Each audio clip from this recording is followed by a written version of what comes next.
नीलातुङ्गस्तनगिरितटी सुप्तमुद्बोध्य कृष्णं पारार्थ्यं स्वं श्रुतिशतशिरःसिद्धमध्यापयन्ति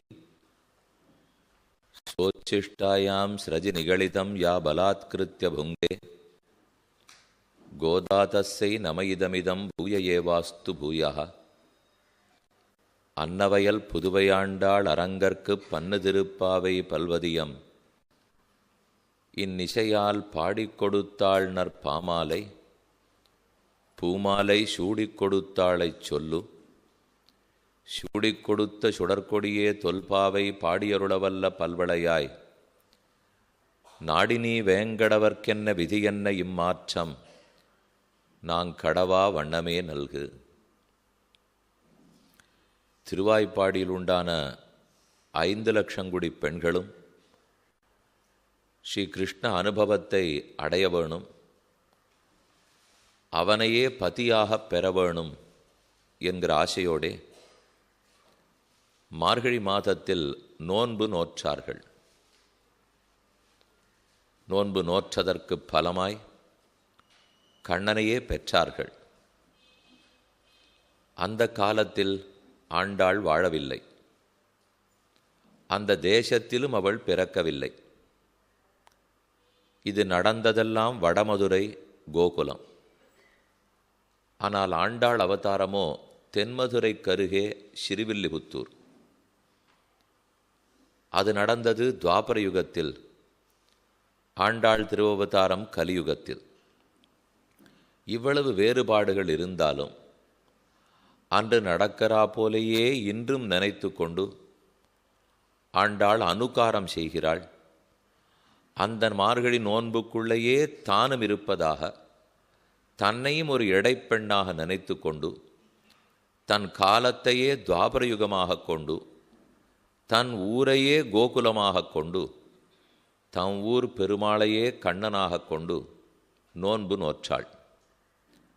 அப்போது கண்ணனுடைய அனுபவம், அவனுடைய திவ்யமான சேஷ்டிதங்கள், அவனுடைய உயர்ந்த கல்யாண குணங்கள் இதெல்லாம் மேன்மேலும் ஆண்டாள் உள்ளத்தில் நிறைந்தன.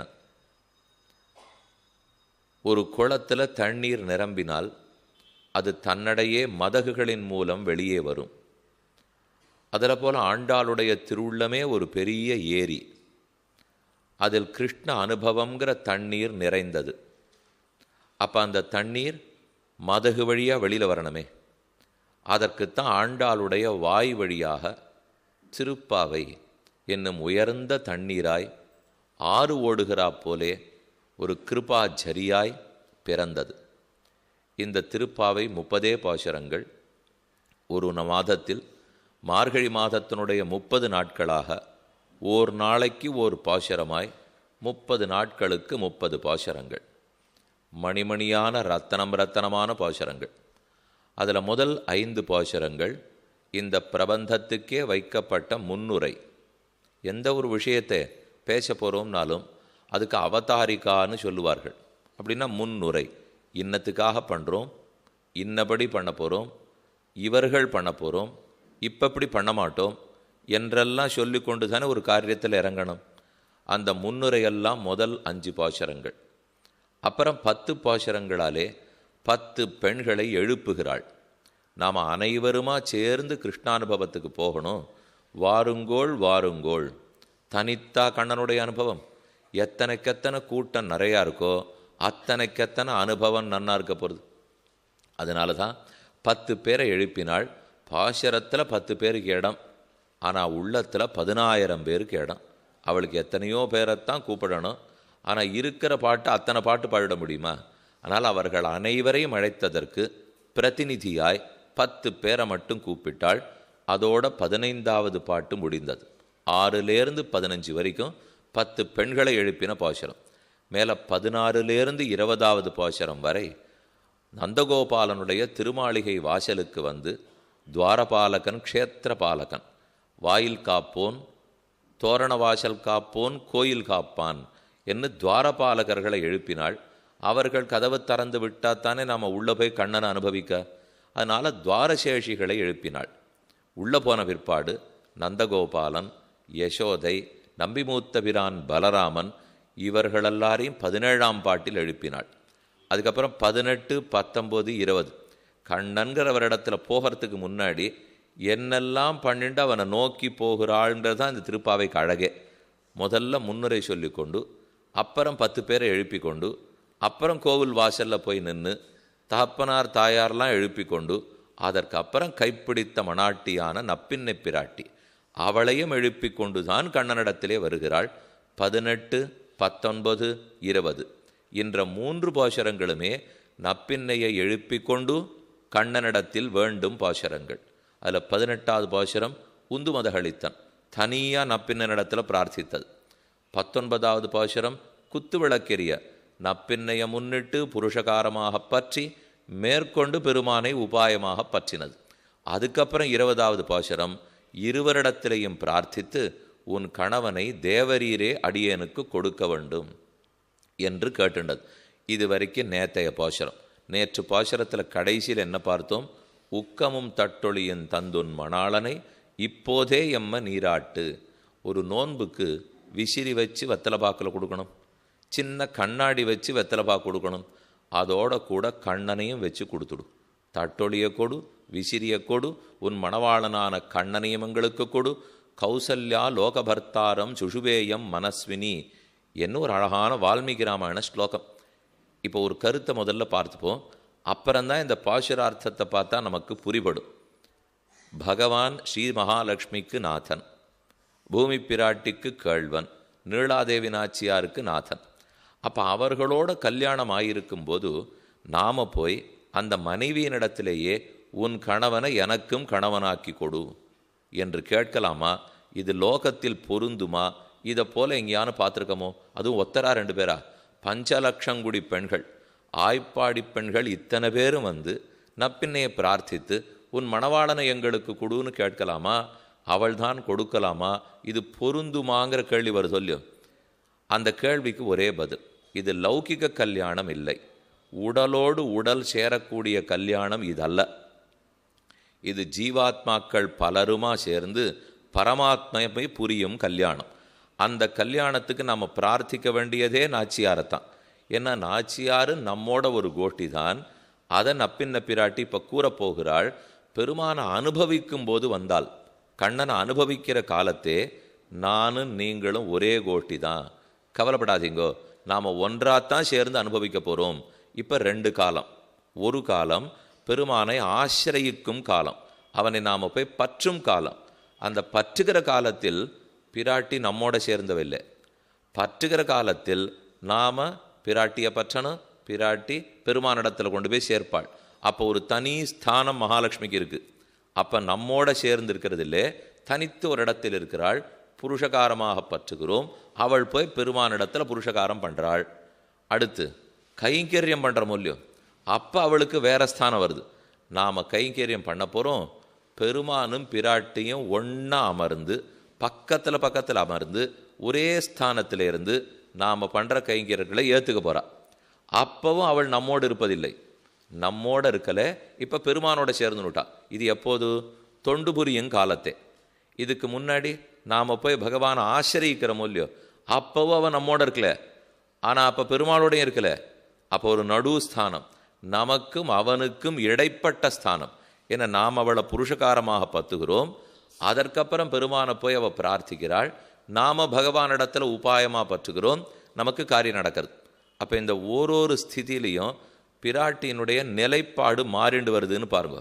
நாம் ஆசிரியிக்க போகும்போது அவள் புருஷகாரமாக இருக்காள், அப்போ நமக்கும் அவனுக்கும் இடையே இருக்கிறாள்னு அர்த்தம். அடுத்தது நாம் தொண்டு வர புரியும், நாம் கைங்கரியம் பண்ணுறதுக்காக வரும்போது நமக்கு அவனுக்கு நடுவில் இல்லை, அவனோட சேர்ந்துடுறாள். பெருமானோட சேர்ந்து நன்னா ஏறி பக்கத்தில் ஆசனத்தில் அமர்ந்துண்டு இப்போ இவ்வளவு நேரம் கீழே நின்னாலும் இல்லையோ நமக்காக மன்றாடி பிரார்த்தித்தாள். இப்போ பெருமாள் தரேன்னு சொல்லிட்டார். உடனே அவருக்கே என்ன தெரியுமா, தேவி போரும் கீழே நின்னது, இப்படி எழுந்துருள் இருக்கணும் அப்படின்னா லக்ஷ்மி பக்கத்தில் அமர்றா. நாம் 2 பேரையும் பெருமானும் பிராட்டியும் பார்த்து கைங்கரியம் பண்ணுறோம். அப்போ அங்கே சேர்ந்து கொள்ளுகிறார். இனிமேல் 3வது நிலப்பாடு ஒன்று இருக்குது. அந்த பகவானுடைய ஆச்சரியமான குணங்கள், ரொம்ப அழகான சேஷ்டித்தங்கள், அவர் அடியார்களுக்கு பண்ணிருக்கிற உதவி உபகாரங்கள், இது எல்லாத்தையும் நாம் அனுபவிக்கிறோம் இல்லையோ, அந்த சமயம் அவள் எழுந்திருந்து நம் கோஷ்டியில் சேர்ந்துனுடுறா. சேர்ந்துனுட்டு நானும் நீயும் ஒன்று தானே, சேர்ந்து அனுபவிப்போமே என்று நம்மோட சேர்ந்து பெருமான அனுபவிக்கிறாள். இப்படி 3 ஸ்தானங்கள் பிராட்டி கொண்டு போ. நடுவாக இருக்கிறது ஒன்று, அவனோட சேர்ந்தது ஒன்று, நம்மோட சேர்ந்தது ஒன்று.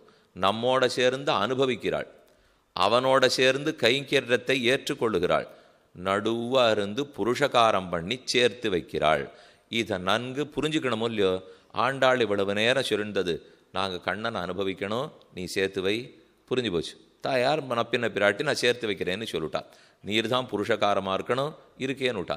தேவரீருக்கு கைங்கரியங்கள் பண்ணணும், சேர்ந்து ஏற்றுக்கிறேன்னு விட்டா. இந்த 2 பற்றி மட்டும்தான் இடைச்சிகள் தெரிஞ்சு பாடியிருக்கா. அதற்கு மேலே 3வது நிலைப்பாட அவள் பாடவே இல்லை. இப்போ நப்பின்னை ஆண்டாளுக்கு சொல்லுவது, கவலைப்பட வேண்டாம், இனி மேற்கொண்டு நீங்கள் கண்ணனை அனுபவிக்க பொருள் இல்லையோ, நானும் நீங்களும் ஒரே படகு தான். இனிமேல் நமக்கு உனக்கும் வித்தியாசம் இல்லை, நாங்களும் உன்னோட சேர போகிறோம். நமக்கெல்லாம் தகைப்பாக இருக்கும். நமக்கு சமமாக பிராட்டி, நாம் எவ்வளவு தாழ்ந்தவா, நமக்கு சமமாக இருந்துவே பெருமான் அனுபவிப்படானால் அவனை அனுபவிப்பதுன்னு வரும் பட்சத்தில் நன்னா மனசில் வாங்கிக்கணும், அவனை அனுபவிக்க போகிற நிலையில் நம்மோட சேர்ந்து அனுபவிக்கிறாள். அதுக்குன்னு கைங்கரியத்தை ஏற்றுக்கிற நிலையில் நம்மோட சேர்க்கக்கூடாது, அது அவனோட சேர்ந்து தான் அனுபவிக்க போகிறா. ஒன்றும் வேண்டாம், ஒரு பிள்ளை பொண்ணு அம்மா அப்பாவை சேவிக்க வராள்னு வச்சுங்களேன். 2 பேர் நிற்கிறா, குழந்தைகள் சேவிக்கிறா, சேவையை அப்பா அம்மா ஏற்றுக்கிறா. அடுத்து அந்த மனைவியும் கணவனை சேவிப்போம் இல்லையோ. ஒரு புது புடவை கட்டிக்கிறா, திருமலை சரடு மாற்றிக்கிறா, ஏதோ ஒன்று அந்த கணவனையும் சேவிச்சு தானே ஆகணும். அப்போ அந்த குழந்தை கேட்டுது, 2 பேரையும் உட்காத்தி வச்சு இப்போ தானே நான் சேவித்தேன், நீ போய் அப்பாவை சேவிக்கிறியண்ணா. நிலைப்பாடு 2. ஏற்கனவே இருக்கிற நிலையில தாய்ங்கிற நிலை, இப்போ இருக்கிற நிலை மனைவிங்கிற நிலை.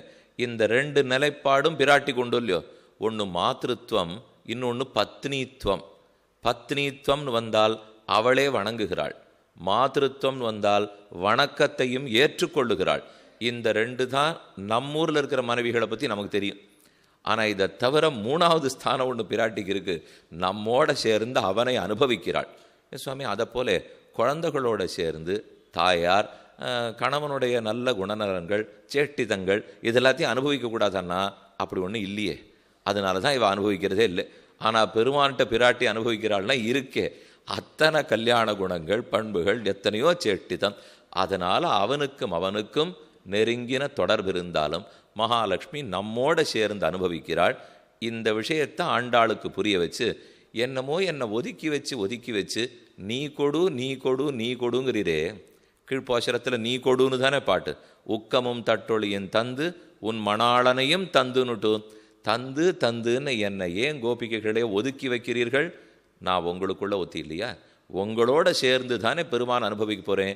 என்னை இந்த கோபிகாஸ்திரிகளோட சேர்ந்து கொண்டது.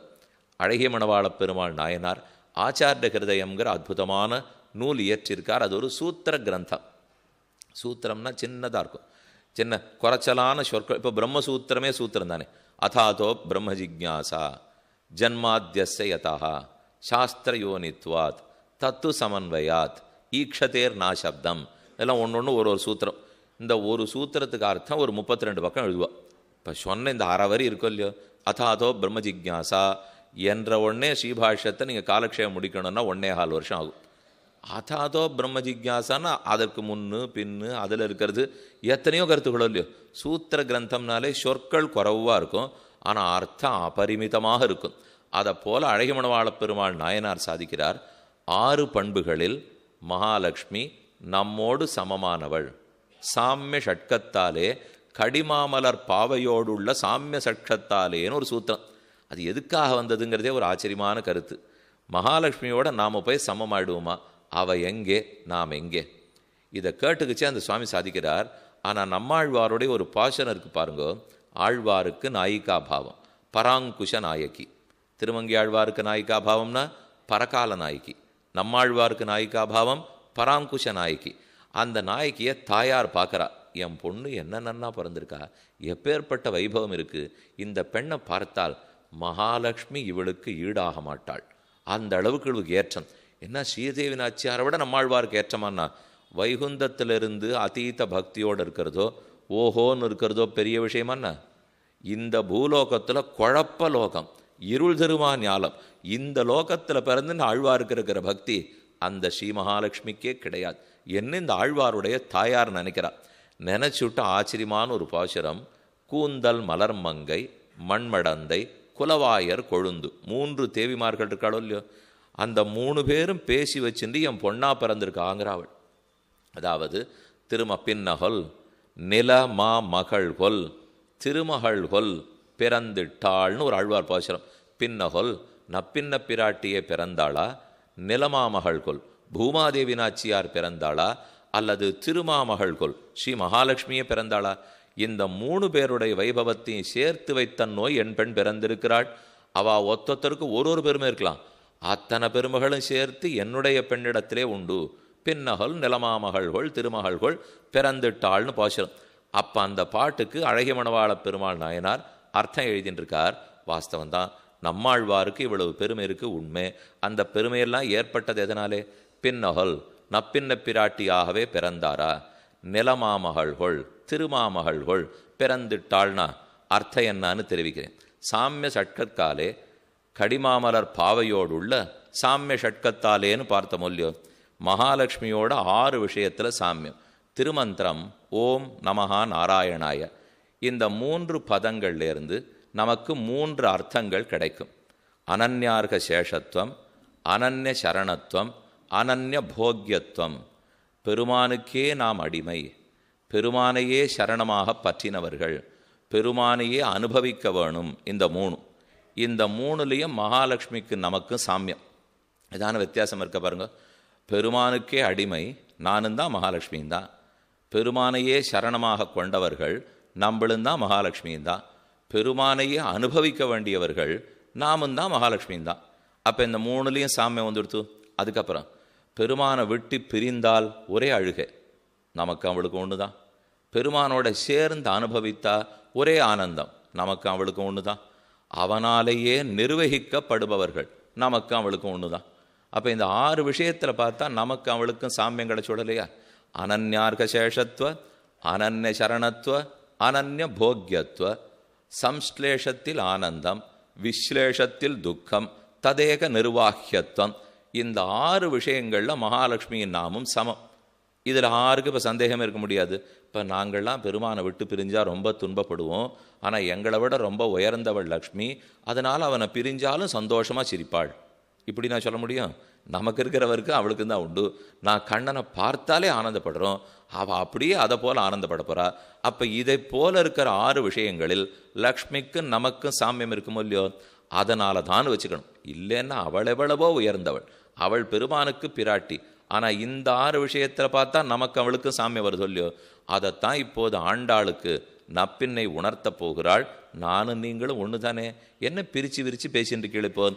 நாம் அனைவரும் சேர்ந்தே பெருமானை அனுபவிப்போம் வாருங்கோள்.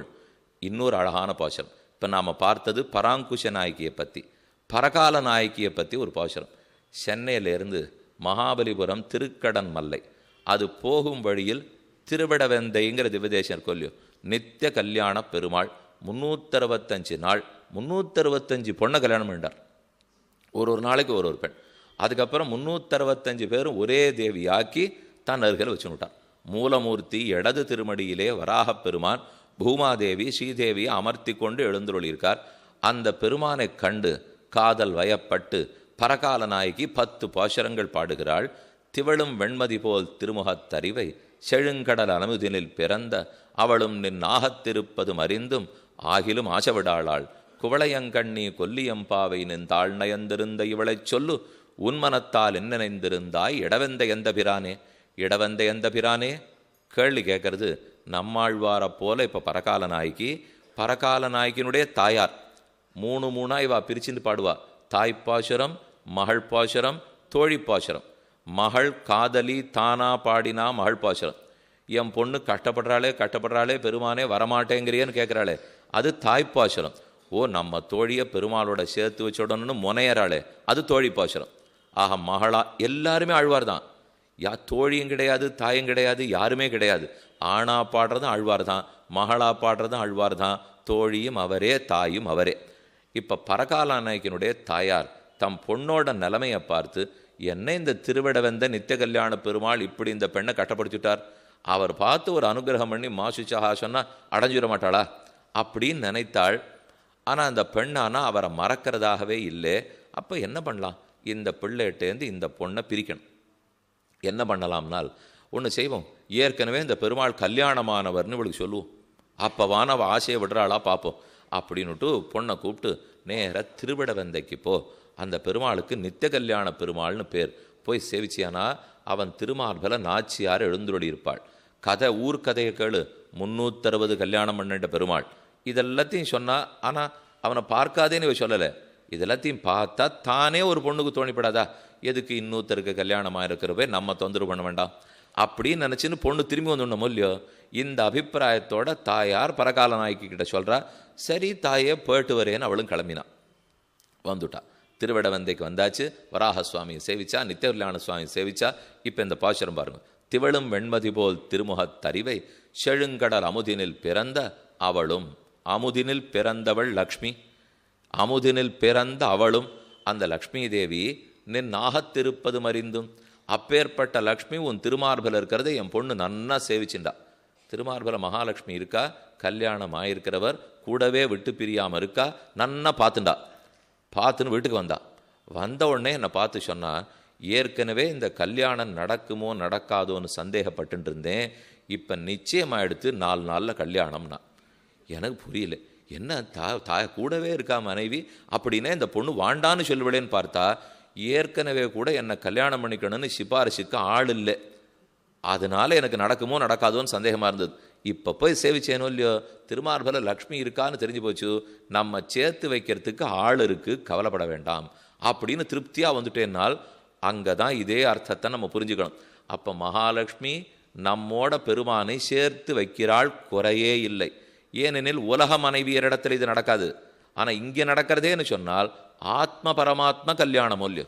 இது சரீர கல்யாணமே இல்லையே, ஆத்மாவுக்கும் பரமாத்மாவுக்கும் கல்யாணம். அதனால இந்த பெண்ணு பிராட்டியை சேவிச்சாலாம்.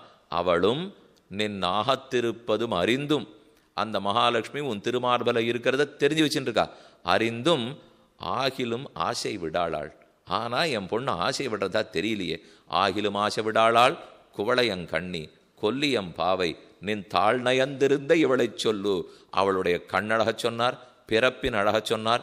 நின் தாழ் நயந்திருந்த ஹே வராகப் பெருமான் நித்திய கல்யாணனே, உன்னுடைய திருவடிகளையே பற்றி இருக்கிறாளே என் பெண், நின் தாழ் நயந்திருந்த இவளை சொல்லு.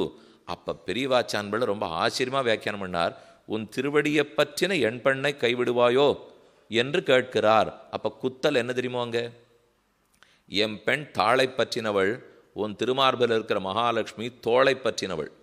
தோளை பற்றினவனுக்கே வாழ்க்கை கொடுத்துருக்கியே, தாளை பற்றினவளை தள்ளி விட்டுடுறியான்னு கேட்குறாளாம்.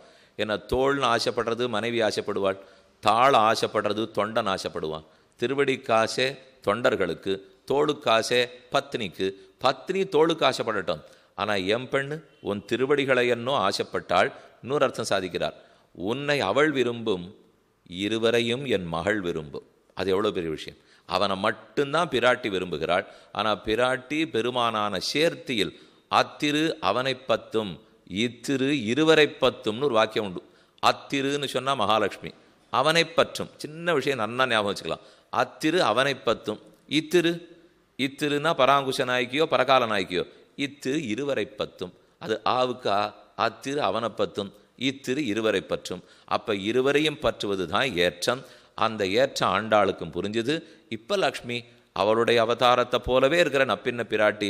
ஆண்டாளே நீர் கவலைப்பட வேண்டாம், நாம் எல்லாரும் ஒன்றா சேர்ந்தே கண்ணனை அனுபவிப்போம் என்று கூற அடுத்தது இந்த பாசுரம் பிறக்கிறது. இதுதான் 21வது பாசுரத்துக்கு சங்கதி. எனக்கு கீழே 20வது பாசுரத்தில் உன் மணவாளனை கொடுன்னு சொன்னாள். எடுத்து கொடுத்துட்டா. கொடுத்துட்டு கிடுகிடுன்னு வந்து இவா பக்கத்திலே நின்றுட்டா. அது என்னது, கொடுக்குற வரைக்கும் அங்கே நின்றுட்டு இருந்தீர், கொடுத்தப்புறம் இங்கே வந்துட்டீரேனா? அது அங்கே, இது இங்கே. இப்போ அனுபவிக்க போகிறோன்னா சேர்ந்து தான் அனுபவிக்கணும். கொடுக்கறச்சே கூட இருக்கேன், எடுத்து பெருமானை கொடுத்துட்றேன். அப்போ லக்ஷ்மி தேவி நமக்கும் அவனுக்குமாய் பண்ணுகிற புருஷகாரத்தையும் பார்த்தோம். நம்மோட சேர்ந்து பெருமானை அனுபவிக்கிறாள்ங்கிறத பார்க்க போகிறோம். ஏற்ற கலங்கள் எதிர்பொங்கி மீதளிப்ப மாத்தாதே பால் சொரியும் வள்ளல் பெரும் பசுக்கள் ஆற்றப்படைத்தான் மகனே அறிவுராய் ஊற்றமுடையாய் பெரியாய் உலகினில் தோற்றமாய் நின்ன சுடரே துயிலடாய் மாற்றார் உனக்கு வலிதொலைந்துன் வாசற்கண் ஆத்தாது வந்துன் அடிபணியுமா போலே போற்றியாம் வந்தோம் புகழ்ந்து ஏலோர் எம்பாவாய். யாம் போற்றி வந்தோம், புகழ்ந்து வந்தோம். புகழ்ந்து வந்தோம்னால் உன்னை பற்றின கீர்த்தியை ஸ்தோத்திரம் பண்ணி வந்தோம். ஸ்தோத்திரம் பண்ணுறதுனாலே புகழ் பாடுறதோ இல்லையோ, அதனால தான் புகழ்ந்து வந்தோம். போற்றி வந்தோம்னால் மங்களம் மங்களம்னு பல்லாண்டு பாடி வந்தோம். 2 வகை பாட்டு, ரெண்டையுமே பாடுகிறேன் ஆண்டாள் கூடுகிறாள். போற்றியும் வந்தோம், புகழ்ந்தும் வந்தோம், ரெண்டுமா நேர இப்போ உங்ககிட்ட வந்திருக்கும். 20வது பாசுரம் வரைக்கும் மற்ற பேரை முன்னால் வைத்து வைத்து கண்ணனை பற்றி பாடினது. 21வது பாசுரத்திலிருந்து நேரையே கண்ணனிடத்தில் வார்த்தாலாபம். ஏற்ற கலங்கள் எதிர்பொங்கி மீதளிப்ப மாற்றாதே பால் சொரியும் வள்ளல் பெரும் பசுக்கள் ஆற்றப்படைத்தான். இது வரைக்கும் முதல்ல அர்த்தம் பார்ப்போம். ஆற்றப்படைத்தான்னா நந்தகோபாலன்னு போட்டுங்க. இந்த பாசுரத்தில் ஆற்றப்படைத்தான்னு சொல்கிறது நந்தகோபாலனே. ஆற்றப்படைத்தான் மகனே, நந்தகோபாலனுடைய பிள்ளையான கண்ணனே. இங்கே பாசுரத்தில் தான் முதல் முறையாக இப்போ பேர் வரல. நாயகனாயன நந்தகோபனுடைய கோயில் காப்பானே பேர் வந்தது. அம்பரமே தண்ணீரே சோரே எம்பெருமான் நந்தகோபாலா எழுந்திராய் பேர் வந்தது.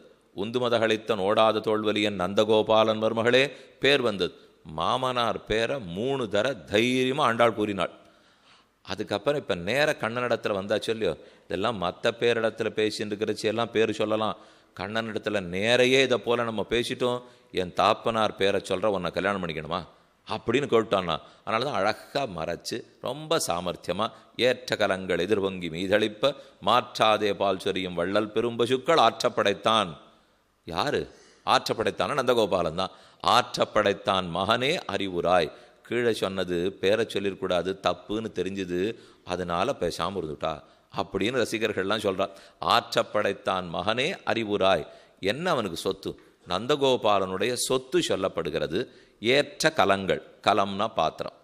ஏற்ற கலங்கள் நாம் கொண்டு போய் மாட்டோட மடியில் பாத்திரத்தை வைக்கணுமோ இல்லையோ, பாலை பிடிக்கிறதுக்காக ஏற்ற பாலை ஏற்ற கலங்கள் பாத்திரங்கள் எதிர்பொங்கி மீதளிப்ப, அது நேர மடியிலேருந்து பொழியிற வேகத்தில் பாத்திரம் நிரம்பி நுங்கும் நுரையுமாக நிரம்பி அதை அப்படி வெளியில் வழியிறதான். அதை எடுக்கிறதுக்கு நம்மளால் முடியல.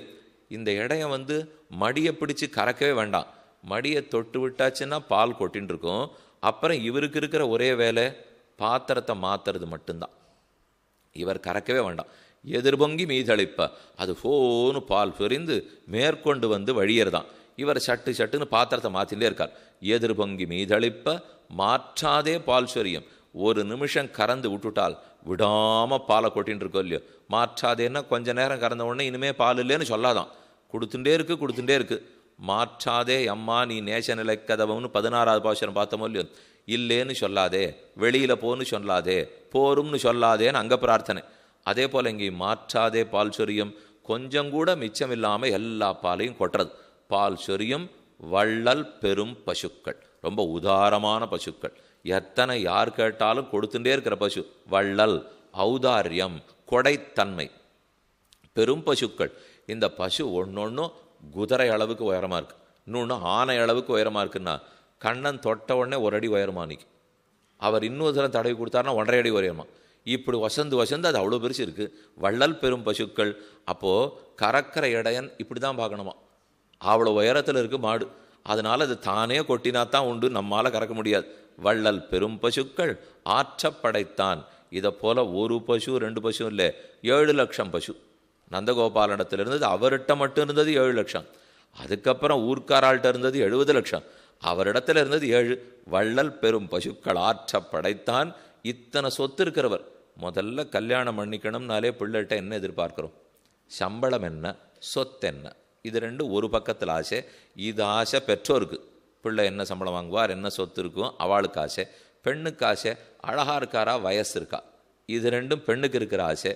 ஆனால் 2 பேருமே குணம் இருக்கான்னு கேட்கவே இல்லை. இப்போ இந்த பக்கமும் கேட்கல, அந்த பக்கமும் கேட்கல. யாரான ஒருத்தர் அதை கேட்கணுமோ இல்லையோ. ஒருவேளை இவாளுக்கெல்லாம் நல்லது சொல்கிறவா யாரான அந்த குடும்பத்தில் இருக்க மாட்டாளா, அவள் கேட்பாளோன்மோ. எல்லாம் சரி, பணம் இருக்கட்டும், வேலை இருக்கட்டும், அழகு இருக்கட்டும், குணம் என்று கேட்கணும் பண்ணணும்னு வச்சுங்க. அப்போ ஆற்றப்படைத்தான் மகனே. இப்போ ஆண்டாள் சொல்லிக்கிறது, எங்கள் மாமனாருக்கு என்ன சொத்து தெரியுமோ? மாமனார் சொத்து இருக்கட்டும், கணவனுக்கு உண்டா? அது என்ன தெரியணும்? அவர் சொத்துக்காரராக இருந்தார்னா அவர் சொத்து இவர்கிட்ட வந்துடும். மொத்தம் தந்தை சம்பாதிச்சு வச்சிருக்காருன்னா இவருக்கு தானே எல்லாம். அப்போ ஆற்றப்படைத்தான் மகனே அறிவுராய், இவ்வளவு சொத்து இருக்கிறவனே எழுந்திரு. இங்கே ஆற்றப்படைத்தான்னு சொல்லுவது யாரே? நந்தகோபாலனை தான். பாசுரப்படி சந்தேகம் இல்லை. ஆனால் நம்ம ஆச்சாரியர்கள்லாம் ரொம்ப ஆச்சரியமான அர்த்தம் சாதிச்சிருக்கா. இந்த பாசுரமும் பகவத் ராமானுஜர் பெருமையை சொல்ல வந்தது. கீழே 16வது பாசுரத்தில் பார்த்தோம். நாயகனாய் நின்னாலே நாயகன் ஆச்சாரியன், ஆச்சாரியன் ஜெகதாச்சாரியரான சுவாமி ராமானுஜர்னு பார்த்தோம். அதை போல் இதுலேயும் பார்த்தீங்கன்னால் ஆற்றப்படைத்தான்கிறத நந்தகோபாலன்கிறதுக்கு பதில் ராமானுஜர்னு வச்சுக்கோ. அவர் தான் நிறையா பசுமாடுகள் வச்சிருக்கார். பசு செல்வம் தானே சொல்லப்பட்டிருக்கு. எதிர்பொங்கி மீதளிப்ப மாற்றாதே பால் சொரியும் வள்ளல் பெரும் பசுக்கள். அந்த பசுக்களெல்லாம் இப்போ ராமானுஜரிடத்தில் 6 நாள் அவருடைய எண்ணிறந்த சிஷ்யர்கள். அவருக்கு மொத்தம் 700 சன்னியாசிகள் சிஷ்யர்கள், 12,000 கிரகஸ்த ஸ்ரீவைஷ்ணவ சிஷ்யர்கள், எண்ணிறந்த பெண்கள் சிஷ்யர்கள். இவர்களெல்லாம் தான் பசுக்கள், ரொம்ப வள்ளல் பெரும் பசுக்கள். அவர்கள் எல்லாரையும் உடையவரே, ஆற்றப்படைத்தான் உடையவரே, பேரே அவருக்கு உடையவர். அப்போ இந்த பசுக்களையெல்லாம் உடையவர் இல்லையோ, அதனால் ஆற்றப்படைத்தான் ராமானுஜர் புரியறது. இந்த பசுக்கள் என்ன பண்ணும்? கூரத்தாழ்வான் ஒரு பசு, முதலியாண்டான் ஒரு பசு, வடுக நம்பிகள், சோமாசி ஆண்டான், கிடாம்பி ஆச்சான், எப்பத்தனை பேர் எழுந்துள்ளிருக்கு, அருளாள பெருமாள் எம்பெருமானார், இப்போ எங்களாழ்வான் என்று பலரும் ராமானுஜ சிஷ்யர்கள். இவர் ஒத்தொத்தரும் ஒரு பசு. இந்த பசுக்களெல்லாம் என்ன செய்யும்? ஏற்ற கலங்கள் எதிர்பொங்கி மீதளிப்ப மாற்றாதே பால் சொரியணும் இல்லையோ. இப்போ பசு பண்ணுற வேலை பாத்திரத்தை வைத்தா ஷோன்னு பால் கொட்டும். இப்போ கூரத்தாழ்வான் என்ன பண்ணுவார்? தன்னுடைய சிஷ்யன்கிற பாத்திரம் வந்து வைக்கப்பட்டால் ஹோன்னு அர்த்தத்தை கொட்டுறார். அந்த சிஷ்யன் தன்னை தாண்டி பேசுகிற அளவுக்கு அர்த்தத்தை கொடுக்குறார். அதான் எதிர்பொங்கி மீதளிப்ப மாற்றாதே பால் சொரியும். பசுமாடு பாத்திரம் நிரம்பி வழிதவரை கொடுக்கறது. கூரத்தாழ்வானோ முதலியாண்டானோ எம்பாரோ வடுக நம்பிகளோ தங்கள் தங்கள் சிஷ்யர்கள் தங்களுக்கு மேலே பேசுகிற அளவுக்கு அர்த்தங்களை வருஷிக்கிறாளாம். அதுதான் அந்தந்த பசு பால் கொடுக்கறதுன்னு சாதித்தார். அப்போ ஏற்ற கலங்கள் ராமானுஜ சிஷ்யர்களுடைய சிஷ்யர்கள். மனசில் இந்த உதாரணத்தில் நன்னா வாங்கிக்கணும். ராமானுஜர் தான் நந்தகோபாலன், ராமானுஜ சிஷ்யர்கள் தான் உதாரமான பசுக்கள், அந்த சிஷ்யர்களுடைய சிஷ்யர்கள் தான் பசுக்கள் மடியில் வைக்கப்பட்ட பாத்திரங்கள். அப்போ ஏற்ற கலங்கள் எதிர்பொங்கி மீதளிப்ப கூரத்தாழ்வான் ஒரு அர்த்தத்தை சொன்னால் அதை மீறி சிஷ்யாள் இன்னும் நன்னா சொல்கிறாளாம். முதலியாண்டான் ஒரு அர்த்தத்தை கொடுத்தா அதை மீறி இன்னும் நன்னா சொல்கிறாளாம். இப்படி எத்தனை பசுக்கள்! ஒத்தொத்தரும் ராமானுஜரையே ஜெயிச்சிருவா. அப்பேற்பட்ட ஞானிகள் அவர் இடத்துல இருந்திருக்கா. ஆனால் எல்லாரும் ஒத்தொத்தரும் ஒரு சிங்கம். தர்க்கத்தில் ஒரு சிங்கம், வியாக்கரணத்தில் ஒரு சிங்கம், வேதாந்தத்தில் ஒரு சிங்கம். அட நடமாடும் பாணினின்னு சொல்லுவா கூரத்தாழ்வானே. அவரே பதஞ்சலி, அவரே பாணினி. அத்தனை சாஸ்திர ஞானம் பண்டிதர். ஆனால் கட்டின பசு போல இருப்பார். நம்மளே சொல்லுவோம் இல்லையா, நல்ல வீரர் சுவாமி, அது என்னமோ ஆனால் கட்டின பசுவாட்டம் இருப்பார். அவர் நல்ல பாண்டித்யம், ரொம்ப நல்லா பேசுவார், எல்லாம் பண்ணுவார். ஆனால் ஒருத்தர்கிட்ட கோச்சிக்க மாட்டார், ஒன்றும் பண்ண மாட்டார். பசு கட்டினா இந்த பசு மாதிரினாலே ஒரு சாது. இந்த பட்டம் உடனே வருது இல்லையோ. புலி மாதிரின்னா கேட்டாலே பயமாக இருக்கும் இல்லையோ. அப்போ கட்டின பசு மாதிரி இருக்காருன்னு சொன்னால் சாது. ஒத்தொத்தரும் ஒரு சிங்கம். கூரத்தாழ்வான் வாதத்தில் சிங்கம், முதலியாண்டான் வாதத்தில் சிங்கம், எம்பார் அதே போலத்தான். ஆனால் ராமானுஜர்னு வந்துவிட்டா எல்லாரும் கட்டின பசுவாட்டம் இருப்பாளாம். அவருடைய சிஷ்யர்களோ இல்லையோ. அப்படி என்ன இந்த பெரியவாச்சன் ஒரு இடத்துல விசாரிக்கவே பண்ணார்.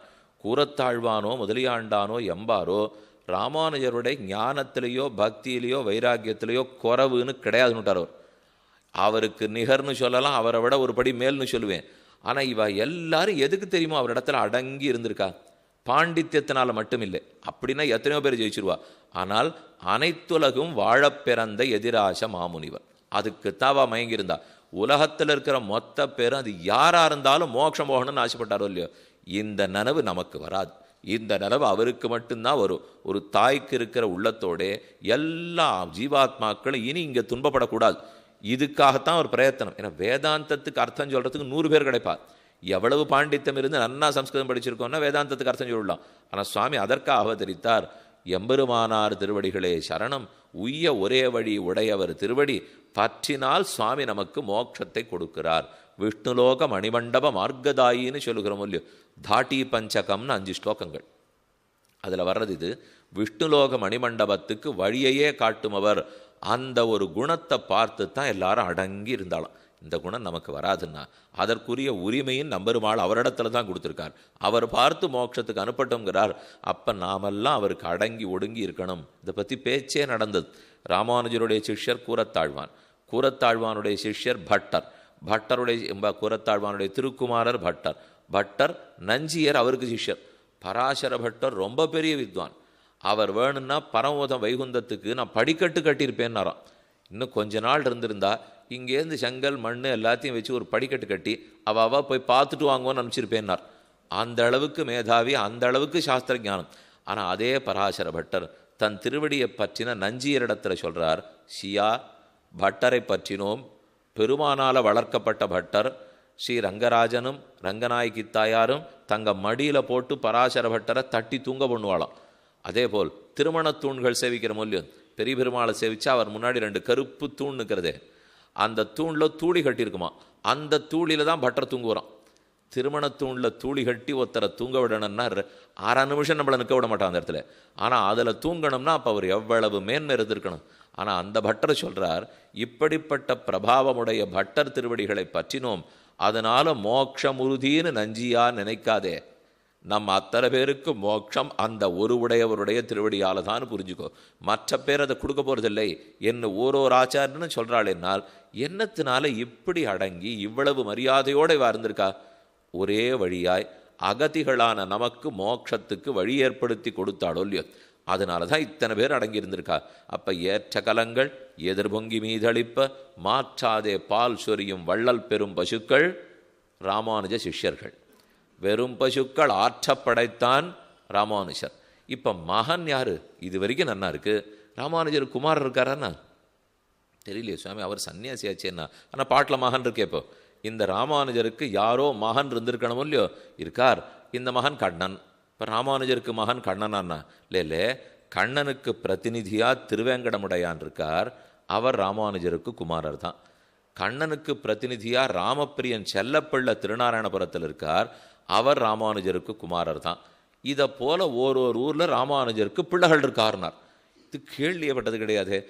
ராமானுஜருக்கு போய் இப்படி இந்த ஊரில் குமாரர்கள் இருப்பாளானால் இந்த 2 கதை மட்டும் பார்ப்போமே. ஓர் திருக்கதை திருவேங்கடமுடையானுடைய கதை, ஒன்று செல்லப்பிள்ளையனுடைய கதை. உங்கள் எல்லாருக்கும் தெரியும், மேலக்கோட்டை செல்லப்பிள்ளைக்கு திருநாமம் யதிராஜ சம்பத்குமாரன். பேரே அதுதான் இருக்குது, யதிராஜ சம்பத்குமாரன். யதிராஜ சம்பத்குமாரன்னு சொல்கிறோம். மேல்கோட்டை வைபவன் அங்கங்கே இப்போ திவ்ய தேசங்கள்லே கோவில்கள்லாம் கூட ஒரு உற்சவமே பண்ணுறதுக்கு ஆரம்பிச்சுட்டா. தில்லி பாதுஷா ராமப்பிரியனே அவர் பொண்ணு எழுந்துருளை பண்ணிட்டு போயிட்டா. ஊரில் ராமப்பிரியன் இல்லை, அதனால் வடக்கு நோக்கி ராமானுஜர் தேடிட்டு போனார். திருநாராயணபுரம் மேல்கோட்டை பாண்டவபுரா மாண்டியாவுக்கு பக்கத்தில் இருக்குது. அந்த பெருமானுக்கு உற்சவமூர்த்திக்கு ராமப்பிரியன்னு பேர். அந்நியர்களுடைய படையெடுப்பு நடந்தது, அதனால் ராமப்பிரியனை தூக்கின்னு போயிட்டா. எத்தனையோ விக்கிரகங்களை எடுத்துன்னு போயிட்டா. அதை போல் இந்த ராமப்பிரியன் விக்கிரகம் செல்லப்பிள்ளை அவரையும் தூக்கின்னு போயிட்டா. அப்போல்லாம் அவருக்கு செல்லப்பிள்ளைன்னு பேர் இல்லை, ராமப்பிரியன்னு தான் அந்த பெருமாளுக்கு திருநாமம். ராமானுஜர் 12 வருஷம் ஸ்ரீரங்கத்தில் இருக்க முடியாத ஸ்ரீரங்கத்திலேருந்து திருநாராயணபுரத்துக்கு வந்து சேர்றார். பார்த்தா ஊரே புல்மண்டி இருக்கு, யாதவாதிரியில் யாருமே இல்லை. என்னான்னு விசாரித்தார். பெருமாளையே தூக்கின்னு போயிட்டா அப்படின்னு ஊர்க்காரர்கள் சொல்றா. பூமிக்கடியிலே மூலவர் புதையுண்டிருந்தார், அவரை வெளியில எடுத்து பிரதிஷ்டை பண்ணார் சுவாமி. உற்சவர் எங்கேன்னு கேட்டார். எம்மாடுராயன்கிறவன் வந்தவன் தூக்கின்னு போயிட்டான் அப்படின்னு சொல்லவே வடக்கு நோக்கி பிரயாணம் போனார். போய் அரசனிடத்தில் கேட்கிறார். அதெல்லாம் எத்தனையோ பொம்மைகள் அந்த கடங்களை போட்டு வச்சுருக்கோம், இருக்காரான்னு போய் பார்த்துக்கோன்னா. போய் பார்த்தா கடங்களை இல்லை. வேற எங்கேன்னா, என் மகளுடைய அந்தப்புறத்தில் இன்னும் சில விக்கிரகங்கள் இருக்குது, வா காட்டுறேன் என்ன அழைச்சின்னு போனார். அந்தப்புறத்துக்கு போனால் அதே ராமப்பிரிய விக்கிரகத்தை கூடவே தன் கணவனாக வச்சுட்டு அந்த அரசியலங்குமரி அந்த குழந்தையோட விளையாடிட்டு இருக்கா. ராமப்பிரியன் பார்க்கவே ரொம்ப அழகாக இருக்கார். அந்த அழகில் தன் நெஞ்ச அந்த அந்த இளங்குமரி அந்த அரசகுமாரி அவனிடத்துல மனம் பறி கொடுத்து விளையாடிட்டு இருக்கா. எங்கள் விக்கிரகம் நாங்கள் திரும்ப எழுந்துருளை பண்ணி போனோம், அதனால் நீ கொடுத்துரு என்று ராமானுஜர் கேட்டார். கொடுக்கறதாவது உயிரே அவர் தான், வேணா என் உயிரை எடுத்துன்னு போங்க, இவரை நான் கொடுக்குறதா இல்லை என்று அவள் சொன்னார். இவர் திரும்ப திரும்ப மறுத்து பேசினார். அப்பாவா ஒரு முடிவுக்கு வந்தா, ஒன்று செய்வோம், நீர் கூப்பிடும், உம்மகிட்ட அவருக்கு பிடித்தம் இருந்தால் உம்மோட வரட்டும், எங்கிட்ட பிடித்தம் இருந்தால் என்னோட இருக்கட்டும், முடிவை அவரிடத்துலேயே விட்டுடுவோம். இது அந்த நாளைக்கு இந்த நாளைக்கும் பெரிய வித்தியாசம். கோவில் விஷயம் ஏதான்னு ஒன்று முடிவெடுக்கணும்னு வச்சுங்க, நேராக பெருமானை பிரார்த்தித்து எப்படி நடக்கணும்னு நீ முடிவு சொல்லுன்னு கேட்டுருவோம். இன்றைக்கி நம்ம ஆரம்பிக்கச்சேவே கோவில்லே இருக்கிற கைங்கிறப்பராளாக இருந்தால் கூட இதெல்லாம் போய் அவர் வந்து சொல்லிட்டு இருப்பாருன்னா நம்ம தான் சண்டை போட்டு முடிவு எடுக்கணும்னுவா.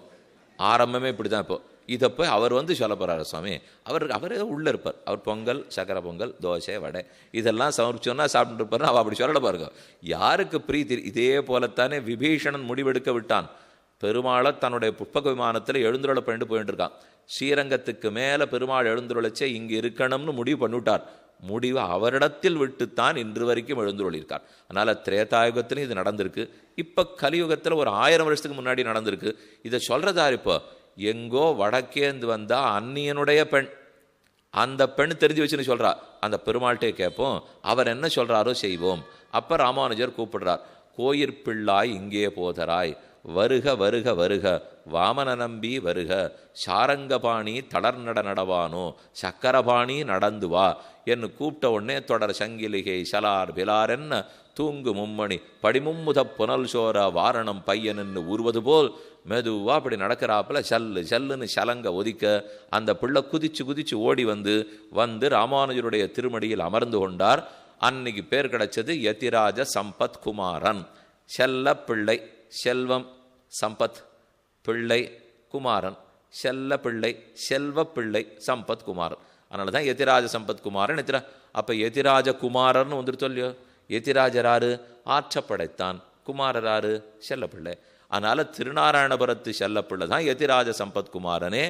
ஆற்றப்படைத்தான் மகனே அறிவுராய் என்ன அந்த பெருமாளையே சொல்லலாம்னால் பொருந்தி படுத்து பாட்டுக்கு. ஆனால் ஆண்டாள் ராமானுஜருக்கு 4000 வருஷம் முற்பட்டவள்.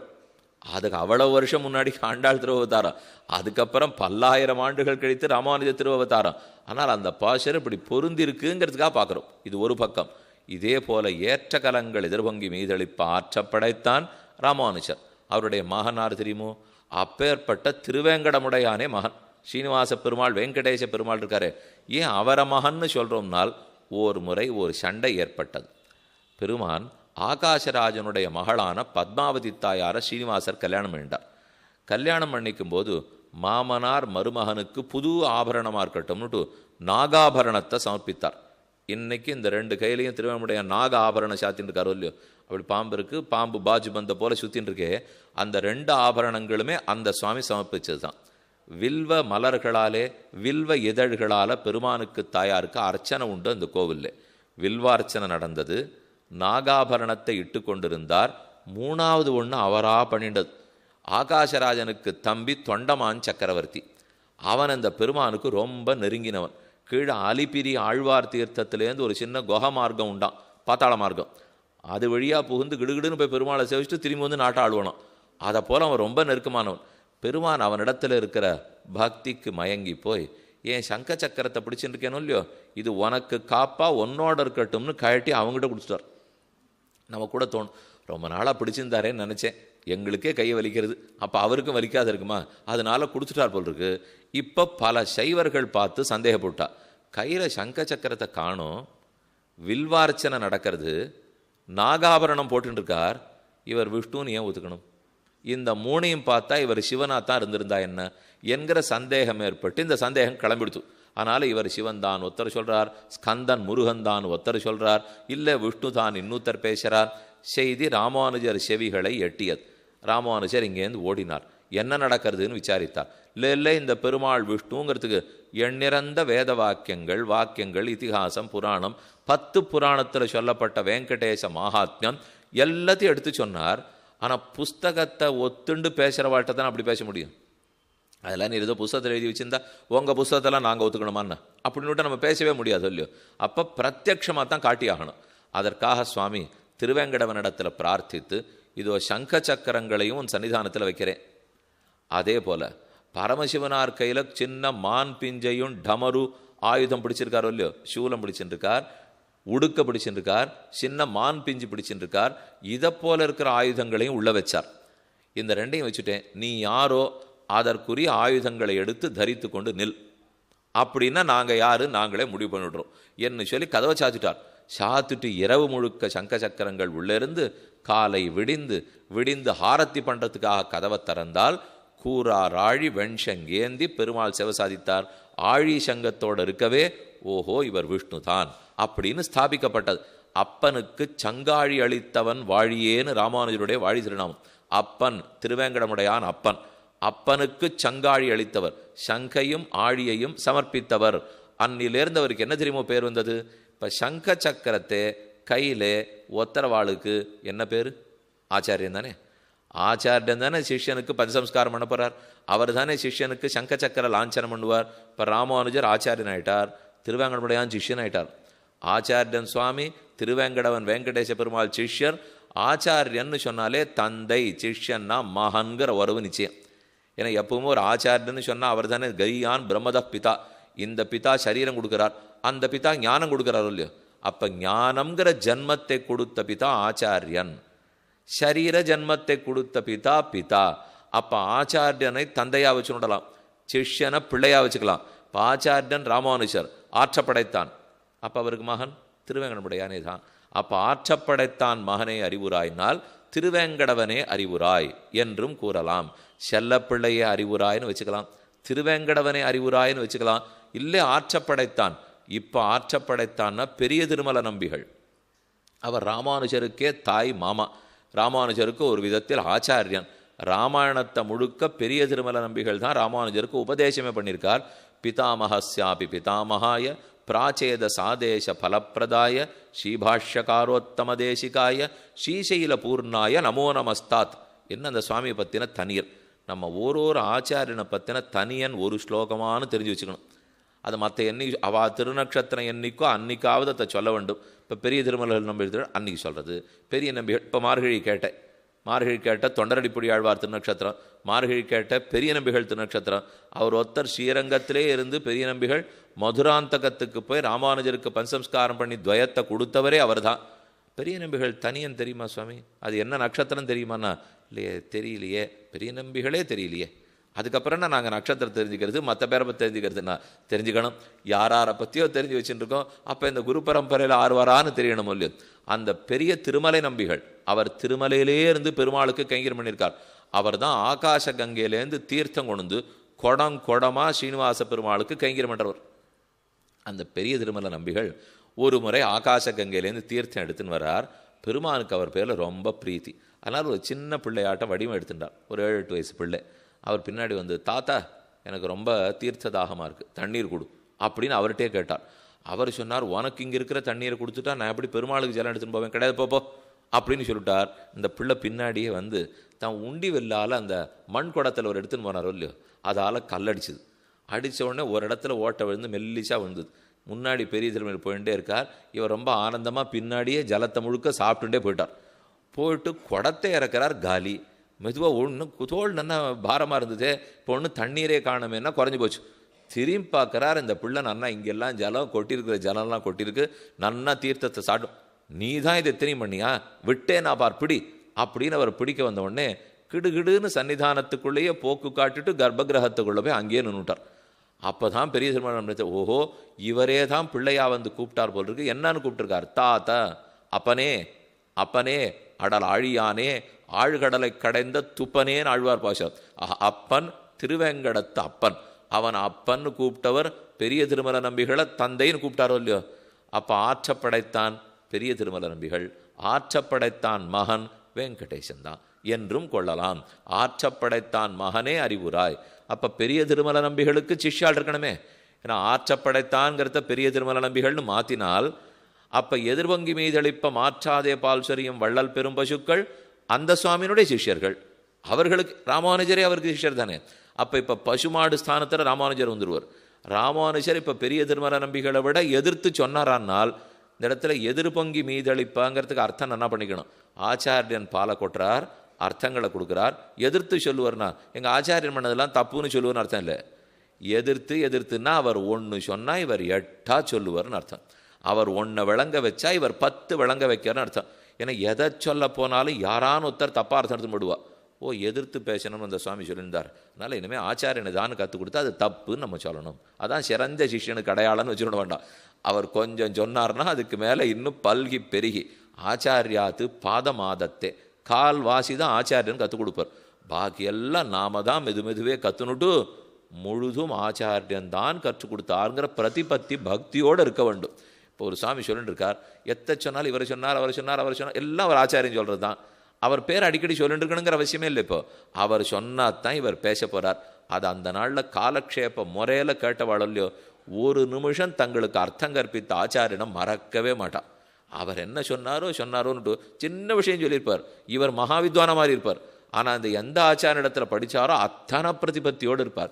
என்ன அவர் பார்த்த பார்வை தானே எனக்கு கிடைச்சிருக்குன்னுட்டு எதிர்வங்கி மீதளிப்ப மாற்றாதே பால் சொரியும் வள்ளல் பெரும் பசுக்கள் ஆற்ற படைத்தான் மகனே. இப்போ இன்னொரு மகன் இருக்காரே, மகன் தேவாதிராஜன் தேவப்பெருமாள் தான் மகன். காஞ்சி தேவப்பெருமாள் ஸ்ரீநிதிம் நிதிமபாரமர்த்தினாம் அர்த்திதார்த்த பரிதான தீட்சிதம் சர்வபூத சுகிருதம் தயாநிதிம் தேவராஜம் அதிராஜம் ஆசிரியே. ஆச்சரியமான ஸ்லோகம். கூரத்தாழ்வானுடைய வரதராஜஸ்தவத்து ஸ்லோகம். தேவப்பெருமாள் மகானா, அவருக்கு யார் தந்தையா இருக்க முடியும்? ஒரு அம்மா இருந்தாலே, அந்த அம்மாவுக்கு மகர் தான் இவர். அந்த அம்மார் வாத்ஸ்ய வரதாச்சாரிய சுவாமி, வாத்ஸ்ய வரதகுருன்னு அவருக்கு திருநாமம். அவர் காஞ்சிபுரத்தில் எழுந்துள்ளி இருந்த நடாதூர் வம்சத்தவர், ஸ்ரீபாஷ்ய சிம்ஹாசனாதிபதி நடாதூர் அம்மாள் என்ன அவருக்கு திருநாமம். இந்த பேர் எதனால் வந்து தெரியுமோ? இந்த சுவாமியை பற்றி ஒரு அழகான சரித்திரம் உண்டு. இவர் காஞ்சிபுரத்தில் இருக்கார். தன்னுடைய தந்தைக்கு நடாதூர் ஆழ்வான்னு பேர். இவர் நடாதூர் அம்மாள். அதில் அவருடைய இயற்பெயர் வாத்ஸ்ய வரதாச்சாரிய சுவாமி, இதுதான் அவருடைய பெயர். வாத்சத்தில் பிறந்திருக்கார், வரதாச்சாரியர்னு பேர் வச்சிருக்கார். அதனால வரதாச்சாரியர். அவர் தாப்பனார் இடத்துல ராமானுஜர் எழுதின ஸ்ரீபாஷ்யத்தை முழுக்க காலக்ஷேபம் பண்ணி முடிச்சுட்டார். ஆனால் அவருக்கு இன்னும் தெரிஞ்சுக்கணும்னு ஆசை. இது போராது, இன்னும் நிறைய அர்த்தங்களை தெரிஞ்சுக்கணும். அப்போ தந்தையார் சொல்கிறார், எனக்கு தெரிஞ்ச வரைக்கும் நான் சொல்லிட்டேன், இதுக்கு மேலே வேணும்னா திருவள்ளுற க்ஷேத்திரத்துக்கு போ, அங்கே எங்களாழ்வான்ங்கிற சுவாமி இருக்கார், அவர் இடத்துல போய் காலக்ஷேபம் பண்ணு. அவருக்கு தான் அனைத்து அர்த்தங்களும் ராமானுஜர் இடத்துலேருந்து பெற்றிருக்கார். சுவாமி காஞ்சிபுரத்துலேருந்து கிளம்பினார், நேர ஸ்ரீரங்கத்துக்கு வந்தார். அந்த சுவாமி வீட்டு வாசக்கதவை அடித்தார். திருமாளிகை வாசலில் கதவை தட்டார். ஆர் அப்படின்னு உள்ளேருந்து கேள்வி வந்தது. அவர் ஏதோ புத்தகம் பார்த்துட்டு இருந்திருக்கார். இவர் கதவை அடித்தவொடனே யாருன்னு வந்தது. இவர் அங்கேன்னு சொன்னார், நான் தான் வாத்ஸ்ய வரத குரு வந்திருக்கேன், வாத்ஸ்ய வரதன் வந்திருக்கேன், நான் தான் வந்திருக்கேன்னார். உள்ளே இருக்கிறவர் சொன்னார், நான் செத்து வாரும்னார். அவர் இவருக்கு புரியல, நான் செத்து போட்டால் அப்படி இப்படி வர்றது, இவர் ஏதோ நான் செத்து வாருங்கிறாரே, நானே இல்லைன்னா எங்கே வர என்று நினைத்து நேராக காஞ்சிபுரம் திரும்ப ஓடி வந்தார். யார் பதில் சொல்லுவா? இப்படி போனேன், அந்த ஆச்சாரியன் இப்படி சொல்லிட்டார்னு கேட்டால், ஓஹோ அவர் அப்படி சொல்லலை, நான்கிற அகங்காரம் செத்து வா என்றவர் சொல்லியிருக்கார். நீ போன உடனே அடியேன்னு சொல்லுவியா, நான்னு சொல்லுவியா? அர்த்தம் தெரிஞ்சுக்க போனவன் நான் பேசுவேன். போன உடனே முதல்ல நாம் அடிமைன்னு புரிஞ்சுட்டு இருக்க வேண்டாமா, திரும்பி போ அப்படின்னு தாப்பனார் சொன்னார். இது என்ன ஸ்ரீரங்க திருவள்ளரைக்கும் காஞ்சிபுரத்துக்கும் கிட்டக்க இருக்கா? நடந்து போயிட்டு வரணும். நான்கிறத அடியேன்னு மாத்திரத்துக்கு ஒருத்தர் போயிட்டு வந்திருக்கார். யோசிச்சு பார்க்கணும். இப்போ நாம இருந்தா, சுவாமி எனக்கு சொல்லிக் கொடுக்குற பாக்கியம் அவருக்கு இல்லை அப்படின்ட்டு வந்துடுவோம். அவர்கிட்ட கேட்டுக்கிற பாக்கியம் எனக்கு இல்லை, நமக்கு சொல்கிற அளவுக்கு அவருக்கு போகாது போல் இருக்கு சுவாமி, ஏதோ பெருமாள் சங்கல்பம் இல்லை அப்படின்ட்டு திரும்பி வந்துடுவோம். இவர் திரும்பி போனார். இப்படித்தான் ராமானுஜர் ஸ்ரீரங்கத்திலேருந்து 18 தடவை திருக்கோட்டியூருக்கு நடந்தார். திருக்கோட்டியூர் நம்பிகளிடத்தில் போய் ஒரு அர்த்தத்தை வாங்கிறதுக்கு எத்தனை தரம், ஒரு சின்ன அர்த்தம், திருமந்திரத்தையும் சரமஸ்லோகத்துக்கும் அர்த்தம் வாங்கிறதுக்காக. ஆனால் அவர் உள்ளத்தில் அதனுடைய பெருமை படவே ஒரு ஆச்சாரியன் மூலம் பெறணும்னு ஆசைப்பட்டாரோ இல்லையோ. அப்போ இந்த சுவாமி திரும்பி போனார். மறுபடியும் திருமாளிகை வாசக்கதவை தட்டினார். ஆர் என் உள்ளேந்து குரல் வந்தது, அடியேன் அப்படின்னு சொன்னப்பறம் சரி உள்ளவா என்று கதவை திறந்து உள்ள விட்டாரா, அர்த்தத்தெல்லாம் கொடுத்தார்னு சொல்றது உண்டு. அப்போ எங்களாழ்வானிடத்தே நடாதூர் அம்மாள் அனைத்து அர்த்தங்களையும் கிரகித்தாரோ இல்லையோ. இந்த அம்மாளுக்கே அம்மாள்னு பேர், அதை சொல்கிறேன். இந்த அம்மாளுக்கு இப்போ ஆச்சாரியனோடு எங்களாழ்வான், நடாதூர் அம்மாள்னு இவருக்கு பேர், வாத்ஸ்ய வரதாச்சார்னு பேர், பட்டப்பெயர் நடாதூர் அம்மாள், அம்மாளுக்கு ஆச்சாரியன் எங்களாழ்வான். அதனால எங்களாழ்வானுக்கு பேர் மாறித்து அம்மாள் ஆச்சாரியன்னுட்டு. அம்மாளுக்கு அவர் ஆச்சாரியனும் இல்லையோ. அதனால் இன்றைக்கி நீங்கள் திருவள்ளுவர் ஸ்ரீரங்கத்தில் போனீங்கன்னா அம்மாள் ஆச்சாரியன் திருமாளிகைன்னு போட்டிருப்பா. அது அம்மா, ஏன்னா இந்த அம்மாளுக்கு அவர் ஆச்சாரியராக இருந்தாரோ இல்லையோ. ஏன் தம் பேரை வச்சுக்க கூடாதா? யாரானு இப்போ சிஷ்யர் பேரை வச்சு ஆச்சாரியன் பேரை போடுவாளோ? ஆச்சாரியன் பேரை வச்சு தானே சிஷ்யன் பேரை எழுதணும். சிஷ்யன் பேரை சொல்லி இன்னாருக்கு ஆச்சாரியன் இவர்னு சொல்லுவாளா, இல்லை இன்னாருக்கு சிஷ்யன் இவர்னு சொல்லுவாளா?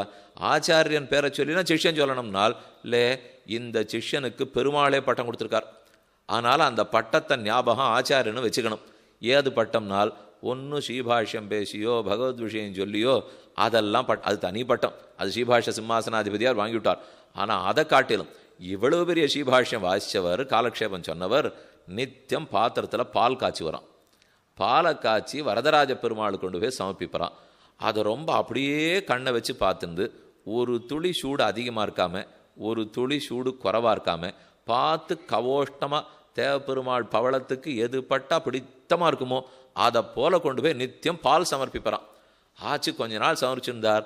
வாங்கி வாங்கி வரதராஜ பெருமாள் சாப்பிட்டுட்டு ஒரு நாள் சொன்னாராம், யார் இதெல்லாம் எனக்கு பார்த்து கொடுக்குறாப்போ, நமக்கு தாயும் இல்லை தந்தையும் இல்லை, நாம் லோகத்துக்கு மாதா நாராயணா பிதா நாராயணா என்று இருப்போமே தவிர இப்போ தளிகை பண்ணுறோம்.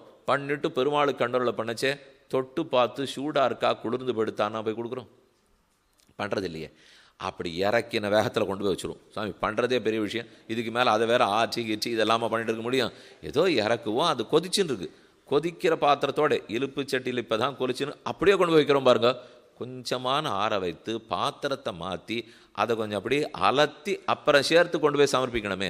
அதே தனித்தனியாக இது இப்போ குழம்பு தனியாக வைக்கிறோம், சாற்று முது தனியாக வைக்கிறோம், கறிமுது தனியாக வைக்கிறோம், இது தேவையில்லை. அவர் ஒருத்தர் சொன்னார், அதுக்கு என்ன சாமி வெண்டைக்காய் தனியாக உப்பு தனியாக புளி தனியாக கூட தான் வச்சுடலாம், வச்சுட்டா எப்படி வயத்துக்குள்ளே போட்டப்பறம் எல்லாம் கலங்கத்தானே போகிறது அப்படிங்கிறதுக்காக எடுத்து போட்டுருவாளா. இந்த அளவுக்கு தான் நமக்கு பரிவு இருக்குது. ஆனால் அந்த சுவாமிக்கு இருந்த பரிவுக்கு பாலை பார்த்து பார்த்து காய்ச்சினார் இல்லையோ. ஒரு நாள் வரதராஜ பெருமாளுக்கே நெக்குருகி படுத்து நெகிழ்ந்து போயிட்டார். இப்படி நமக்கு ஆறு கொடுக்க போகிறார், நமக்கு நீர் அம்மாள் அப்படின்னு பேர் கொடுத்தார். இனிமே எனக்கு தாயார் நீதான்னா நடாதூர் வாத்ச வரதகுரு நடாதூர் அம்மாளானார். அப்போ அம்மாளாரு ஆற்றப்படைத்தான். அம்மாளுக்கு குமாரராரு மகனே வரதராஜ பெருமானே. அப்போ நடாதூர் அம்மாளையே ஆற்றப்படைத்தான்னு சொல்லலாம். அந்த அம்மாளுக்கு குமாரனான வரதராஜனையே மகனேன்னு சொல்லலாம் என்றும் கூறலாம். இது இப்போ ஏற்பட்ட பேரை வரதராஜ பெருமானிடத்துல இந்த சுவாமி வாங்கிட்டு இருக்கிறச்சே, அவருக்கு ஒருத்தர் ஆச்சாரியனாக இருந்தால் அந்த பேரை வச்சுன்னா என்ன தப்பு? பேர் ஆனான ஜகத்துக்கே ஈஸ்வரனான தேவப்பெருமாளே கொடுத்துருக்கார். அப்போ அந்த பேர் ஆச்சாரியன் வச்சுக்க மாட்டாரோ? ஆற்றப்படைத்தான் மகனேங்கிறதுக்கு பல பொருட்களும் பார்க்கலாம். மகன் திருவேங்கடமுடையானே, மகன் காஞ்சி வரதராஜ பெருமானே, மகன் மேலக்கோட்டை செல்லப்பிள்ளையே, இவா எல்லாருமே மகன்கள் தான். இப்போ ஆற்றப்படைத்தான் மகனே அறிவுராய். அப்போ ஒன்று மட்டும் மாறுதலே இல்லை, ஆற்றப்படைத்தான கூட மாற்றலாம். நடாதூரம்மாள்னு வச்சுக்கலாம், பெரிய திருமல நம்பிகள்னு வச்சுக்கலாம், ராமானுஜர்னு வச்சுக்கலாம். மகனில் மாற்றமே இல்லை, பெருமாள் தான். என்ன இங்கே நேரம் அது கண்ணன் தானே, அதில் சந்தேகம் கிடையாது இல்லையோ. அந்த கண்ணன் மேல்கோட்டையில் ஒரு உருவத்தில் இருக்கார், அதே கண்ணன் திருவேங்கடத்தில் வேற ஒரு உருவத்தோடு இருக்கார், அதே கண்ணன் காஞ்சிபுரத்தில் இன்னொரு உருவத்தோடு இருக்கார். அவ்வளவுதான் வித்தியாசமே தவிர கண்ணனில் மாறுதல் இல்லை. ஏற்ற கலங்கள் எதிர்பங்கி மீதளிப்ப மாற்றாதே பால் சொரியும் வள்ளல் பெரும் பசுக்கள் ஆற்றப்படைத்தான் மகனே கண்ணனே அறிவுராய். நேர கண்ணனை தனித்து எழுப்புகிற பாசனை இப்போதான் ஆரம்பம். இது வரைக்கும் உண்டு. குத்து விளக்கரிய கோட் மெத்தன்ன நப்பின்ன கொங்க மேல் வைத்து கிடந்த மலர் மார்பா வாய் திறவாய். மலர் மார்பான்னு கண்ணனை குறிப்பிட்டிருக்கா. நேற்றைய பாசுரத்தில் செப்பமுடையாய் திரளுடையாய் செத்தார்க்கு வெப்பம் கொடுக்கும் விமலா துயிலடாய் குறிப்பிட்டிருக்கா. ஆனால் அந்த ரெண்டு பாசுரத்திலையும் பக்கத்தில் இருக்கிற நப்பின்னையும் முன்னிட்டு கொண்டு தான் பாடல். ஆனால் நேர கண்ணனிடத்தில் பாடுறது இந்த பாசுரம்தான். ஆற்றப்படைத்தான் மகனே அறிவுராய் ஊற்றமுடையாய். முதல்ல பதவுரை என்னன்னு பார்த்துருவோம். ஊற்றமுடையாய் திருட பிரமாண சித்தனே, வேதத்தால் நன்கு கூறப்பட்டவனே. பெருமாளுக்கு இருக்கிற ஊற்றம் வேதம் இவனைத்தான் நன்னா சொல்லுமா. ஓதுவார் ஓத்தெல்லாம் எவ்வுலகத்தெவ்வவையும் சாதுவாய் நின் புகழில் தகையல்லால் பிரிதில்லை என்பது ஆழ்வாருடைய ஆச்சரியமான பாசுரம். எத்தனை வேத வேதாந்த வாக்கியம் இருந்தாலும் இவனைத்தான் திருடமாக சொல்லும். திருட பிரமாண சித்தன், திருடமான பிரமாணம் இவனை கூறுகிறது. அதனால் ஊற்றமுடையாய் ஊற்றமுடையாய் பெரியாய் உலகினில் தோற்றமாய் நின்ன சுடரே துயிலடாய். ஊற்றமுடையாய்னா வேதத்தால் ஊற்றத்தோடு சொல்லப்படுபவர். திரும்ப திரும்ப வேதம் அவரைத்தானே கூறுகிறது. வேதத்தால் சொல்லப்படும் ஊற்றமுடையாய் பெரியாய். வேதத்தால் தான் பெருமாளை தெரிஞ்சிக்க முடியும். ஆனால் வேதம் பெருமாளை சொல்லி முடிச்சுடாது. வேதத்தால் தான் தெரிஞ்சிக்க முடியும்னால் வேதம் பெருமாளை சொல்லி இவ்வளவுதான் முடிச்சிடுமோன்னால் பெரியாய். வேதத்துக்கு அடங்காதவனே அகப்படாதவனே பெரியாய். அப்போ வேதம் தான் சொல்லும். நீரேன்னா வேதம் சொல்லும், என்னான்னு சொல்லும், என்னால் சொல்ல முடியலேன்னு சொல்லும். சொல்லும், ரொம்ப நன்னா சொல்லும். வேதம் என் சொல்லுக்கே அப்பாற்பட்டிருக்கார், அவரை என்னுடைய வார்த்தைக்குள்ளே அடக்க முடியலேன்னுட்டு பக்கம் பக்கமாக சாக்க சாக்கையாக பிரஷ்னமாக விளக்கிட்டு ரொம்ப முயற்சி பண்ணே என்னால் சொல்ல முடியலேன்னு. அதனால தான் பெரியாய் ஊற்றமுடையாய் பெரியாய் உலகெனில் தோற்றமாய் நின்ன சுடரே. வேதங்களால் சொல்லப்படுறார். வேதங்கூட சொல்லி முடிச்சுடாது, அதுக்கப்புறம் தான் ஆச்சரியமான அர்த்தம். உலகினில் தோற்றமாய் நின்ன சுடரே. அவனே ராமனாக கண்ணனாக வராகனாக நரசிம்மனாக உலகினில் தோற்றமாய் ஒரு உருவத்தோட தோற்றினாயே. உலகினில் தோற்றமாய் நின்ற அப்போ ஊற்றமுடையாய் வேதத்தால் நன்கு சொல்லப்பட்டவர், பெரியாய் ஆனால் வேதங்கூட சொல்லி முடிக்க முடியாதவர், உலகினில் தோற்றமாய் நின்ன வேதத்தில் மட்டும் இருந்துடாமல் கண்காணும்படிக்கு கீழே இறங்கி வர்றவர், சுடரே. பிறந்தாலே ஒளி குறைஞ்சி போயிடுங்கிறது தான் சட்டம். இப்போ நம்ம பிறக்கிறோம்னாலே முடிஞ்சுது. அடிக்கடி பிரசவம் நடந்ததுனாலே தாயாருக்கு இளமை போயிடுதுன்னு அர்த்தம். பிரசவம் நடக்க நடக்க இளமை போயிடும், பிறக்க பிறக்க பெருமை குறைஞ்சிரும். அதை போல் பெருமான் பிறக்கிறாரே, அவருக்கும் உலகில் தோற்றமாய் நின்றன்னு உடனே பிறந்தார்னு அர்த்தம் இல்லையோ. வைகுந்தத்தில் இருக்கிற பெருமாள் கீழே இருக்கிற இந்த பூலோக சகதியில் கண்ணனா பிறந்தார்னாலே குறவில்லையானால் சுடரே. இவருக்கு மட்டும் பிறந்ததுனாலே ஒளி கூடுகிறே தவிர ஒளி குறைகிறது இல்லைன்னு விட்டார். அப்போ உலகினில் தோற்றமாய் நின்றத்தினால ஒளி மழுங்கி பெருப்போமோ, சுடரே. அப்படி பிறந்ததனால் சவுஷேயான் பவதி ஜாயமானஹா, அதனால ஒளி இவனுக்கு விளங்குகிறது. பிறக்க பிறக்க பெருமானுக்கு ஒளி விஞ்சுகிறது, கொடுக்க கொடுக்க இன்னும் அவரிடத்துல கருணை வளருகிறது. உலகினில் தோற்றமாய் நின்ன சுடரே துயிலழாய். இப்படிப்பட்ட கண்ணனே எழுந்திருக்க வேண்டும். உலகினில் தோற்றமாய் நின்ன சுடரே துயிலழாய். எதுக்கு எழுந்திருக்கணும்னு கண்ணன் கேட்கிறார். நாங்களாம் வந்திருக்கமே, நீர் மட்டும்தான் வந்திருக்கிறா. மாற்றார், உன்னுடைய ஆசிரித்தர்கள், உன் அடியார்களுக்கு விரோதிகள் இருக்காப்பார், மாற்றார்.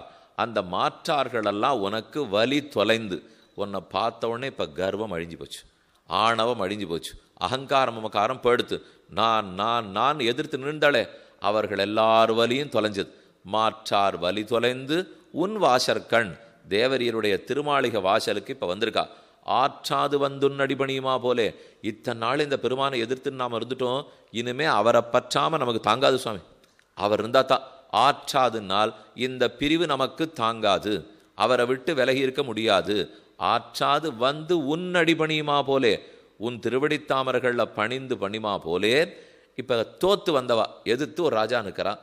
அவன் இப்போ நான் உனக்கு தோத்துட்டேன், கப்பம் கட்டுறேன் அப்படின்னு வரான். அவன் என்ன செய்வான்?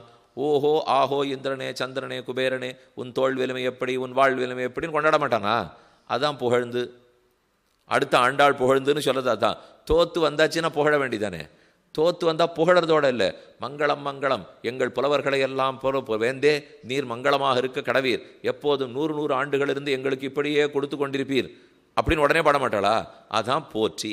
அப்போ புகழ்ந்து வந்தோம் உன் வீரத்தை கீர்த்தியை புகழ்ந்து வந்தோம், போற்றி வந்தோம் உன் வெற்றிகளுக்கெல்லாம் பல்லாண்டு பாடி வந்தோம், போற்றியாம் வந்தோம் புகழ்ந்து. மாற்றார் உனக்கு வலி தொலைந்து ஆற்றாது வந்தன் அடிபணியுமா போலே, போற்றியாம் வந்தோம் புகழ்ந்து ஏலோர் எம்பாவாய். அப்படிங்கிறது 21வது பாசுரம். ரொம்ப ஆச்சரியமான பாசுரம். இந்த பாசுரத்திலே எப்படி ஆச்சாரியர்கள் கூறப்பட்டார்கள்ங்கிறத பார்த்துட்டோம். இனி பாசுரத்தினுடைய ஆழ்ந்த கருத்துகள் சில பார்ப்போம். ஏற்ற கலங்கள் எதிர்பொங்கி மீதளிப்ப மாற்றாதே பால் சொரியும். கலங்களை கொண்டு வந்து இடுகிறோம், எதிர்பொங்கி பால் சுரக்கிறது, மாற்றாதே பால் சொரியும் வள்ளல். ஒருவேளை பால் கிடைக்கலேன்னு சொல்லிட்டு இருந்தாள்னா என்ன அர்த்தம் தெரியுமோ? இதுதான் அர்த்தம். பாத்திரம் வைக்கிறவா வைக்கலேன்னு அர்த்தம். பசுமாட்டின் பேரில் தப்பே சொல்லாதீங்க, மாடு நன்னாத்தான் பொழிந்து கொண்டிருக்கிறது, ஆனால் பாத்திரத்தை வைக்கிறவர்கள் ஒழுங்காக வைக்கலை, பாத்திரம் இடலை. அப்போ களமிடாதவனுடைய குறையே தவிர பசுவின் குறை அல்ல. அதைத்தான் இப்போ சொல்ல வர்றார். எதிர்பொங்கி மீதளிப்ப அப்படின்னு அர்த்தம். சிஷ்யர்கள் போய் ஆச்சாரியனிடத்தில் கேட்டுக்கலேன்னு வேணா சொல்லுங்க, ஆச்சாரியன் சொல்ல மாட்டேன்னு சொல்லவே மாட்டார். அவர் எப்பவும் கொடுக்க காத்துருக்கார். இவா வரலையே, பாத்திரத்தை வச்சா தானே ஆச்சாரியன் கொடுப்பார். இதே போல் இன்னொரு அர்த்தம் இருக்குது. பெருமாள் கருணையை பொழியறதுக்கு எப்போதும் காத்துருக்கார். ஆனால் நாம் போய் அதை வாங்கிக்கலையே. நாம் பெற்றுக்கொள்ளாதது நம்ம குற்றமா பெருமானுடைய குற்றமா? அவர் எப்பவும் ஒன்றும் மழை பெய்யுறதுன்னு வச்சுங்களேன், எல்லாரும் நனைஞ்சின்னு இருக்கா. பார்த்தா ஒரு சாய் மட்டும் ஒரு துளி சொட்டு கூட நினையல. என்னவா இருக்கும்? ஏதோ ரகசியம் இருக்குதுல்ல அப்படின்னு நினச்சின்னு கிட்டக்க போய் பார்த்தா அவர் மட்டும் கொடை பிடிச்சிருந்தார். அதனால் அவர் நனையவே இல்லை. மற்ற எல்லாரும் நனைஞ்சிருக்காளே, இப்போ கொடை பிடிச்சவர் நனையிலையே. அவர் கேட்குறார், நான் நனையறதுக்கு என்ன சுவாமி பண்ணணும்? நம்ம உடனே அப்படி இப்படி தேடி மழையே நீ கொட்டு, இவர் நனைய மாட்டேங்கிறார். நான் தான் எல்லாருக்கும் கொட்டிகிட்டு இருக்கேனுங்கிறது. அப்போ இவர் நனையறதுக்கு என்ன செய்யணும்? கொடையை எடுக்கணும். பண்ணால் தானே நனைஞ்சிட்டு போகிறார். அதே போல் பெருமான் எல்லாரையும் ரட்சித்து அனுகிரகிக்கிறேன்னு காத்துருக்கிறச்சே, என்னை நான் பார்த்துக்கிறேன்னு சொன்னால் நான் கொடை பிடிச்சுருக்கேன்னு அர்த்தம் இல்லை. என்னை நான் ரட்சிச்சுக்க போகிறது இல்லை, அவர் என்னை ரட்சிப்பார்னு சொல்லி கொடையை எடுத்துட்டா தானே பெருமாள் அருளை பொழிய போகிறார்னு அர்த்தம். அதனால தான் இந்த பாசுர அர்த்தம் சொல்லச்சேவே அர்த்தியாதார் பக்கல் குறை. நாம் போய் பெருமானை பிரார்த்திக்கிறோம், அந்த பிரார்த்திக்காதது தான் குறையே தவிர கொடுக்காததுன்னு அவரிடத்துல ஒரு பேச்சே வாய்ப்பே கிடையாது. அவர் எப்போதும் கொடுத்து கொண்டு தான் இருக்கிறார். நாம போகலே, நாம கேட்காத இருந்துட்டோம். இந்த விஷயத்துக்கு ஒரு பிரமாணம் சாதிக்கிறார். பூய ஏவ மகாபாகோ ஸ்ருணுமே பரமம் வச்சா எத்தேயம் பிரியமானாய வக்ஷ்யாமி ஹிதகாமியா. பூயேவ 9 அத்தியாயங்கள் கண்ணன் உபதேசம் முடிச்சுட்டார். 10வது அத்தியாயம் தொடங்க போகுது. 9வது அத்தியாயத்தோட பக்தி யோகமே முடிஞ்சு போச்சு. கர்மயோகமாகி ஞான யோகமாகி பக்தி யோகம் முடிஞ்சது. அர்ஜுனனை பொறுத்த வரைக்கும் சரி, எல்லாம் முடிந்தது, கீதா சாஸ்திரம் கேட்டு முடிச்சுட்டோம் அப்படின்னு அவர் நினைச்சார். கண்ணன் திரும்பி ஆரம்பிச்சார். பூய ஏவ மகாபாகோ, மறுபடியும் உனக்காக சொல்ல போறேன் கேளுன்னார். அர்ஜுனன், என்ன கண்ணா இவ்வளவு ஆயிடுத்தே, இன்னுமா மணி ஆச்சு 8:15, 8:30 மணிக்கு முடிஞ்சு போயிடுன்னு பார்த்தா இப்போதான் மெதுவாக ஏற்றகலங்கள்னு ஆரம்பிச்சா அவர் என்ன பண்ணுவார்? அதனாலே அர்ஜுனன் கேட்டுவிட்டான். ஏது என்ன நீ மறுபடியும் சொல்ல போறேங்கிறியனால், இல்லை நீ கேட்கவே வேண்டாம் சொல்லணுன்னுட்டு நான் சொல்ல ஆரம்பிக்கச்சே சொல்லாதே நாம இருந்தியோ இல்லையோ, அதுவே போரும், என்னை தடுக்காமல் இருந்தால் கொடுத்துருவேங்கிறாராம். இப்போ பிரகலாதன் எவ்வளவு நல்லவன், ஹிரண்யகசிபு கேட்காது இருக்கிறச்சே வெட்ட போறச்சே சொன்னானோ இல்லையோ.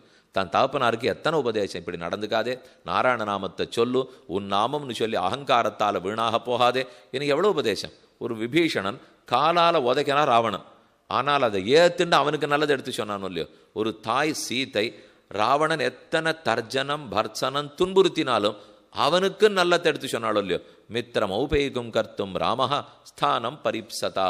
போ ராவணா, ராமனின் காலில் விடுவதற்கு கூட உனக்கு தகுதி கிடையாது. அவன் திருவடிகளை கூட பிடிக்க போனா போகிறது, கையையாவது பிடி.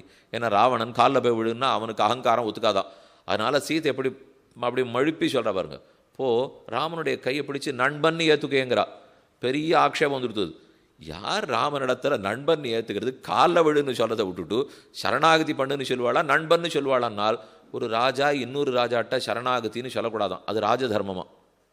அதனால் சீத்தை ராஜகுமாரியோ இல்லையோ, அதனால் ஜனகர் இதெல்லாம் சொல்லி கொடுத்துருக்கார். நீ போகிறது பெரிய குடும்பத்துக்கு நாட்டு பெண்ணா போகிறே, பார்த்து ராஜதர்மம்லாம் ஒழுங்காக தெரிஞ்சுக்கோ அப்படின்னு தந்தை சொல்லியிருக்காராம். அது ஞாபகம் வருது சீத்தை.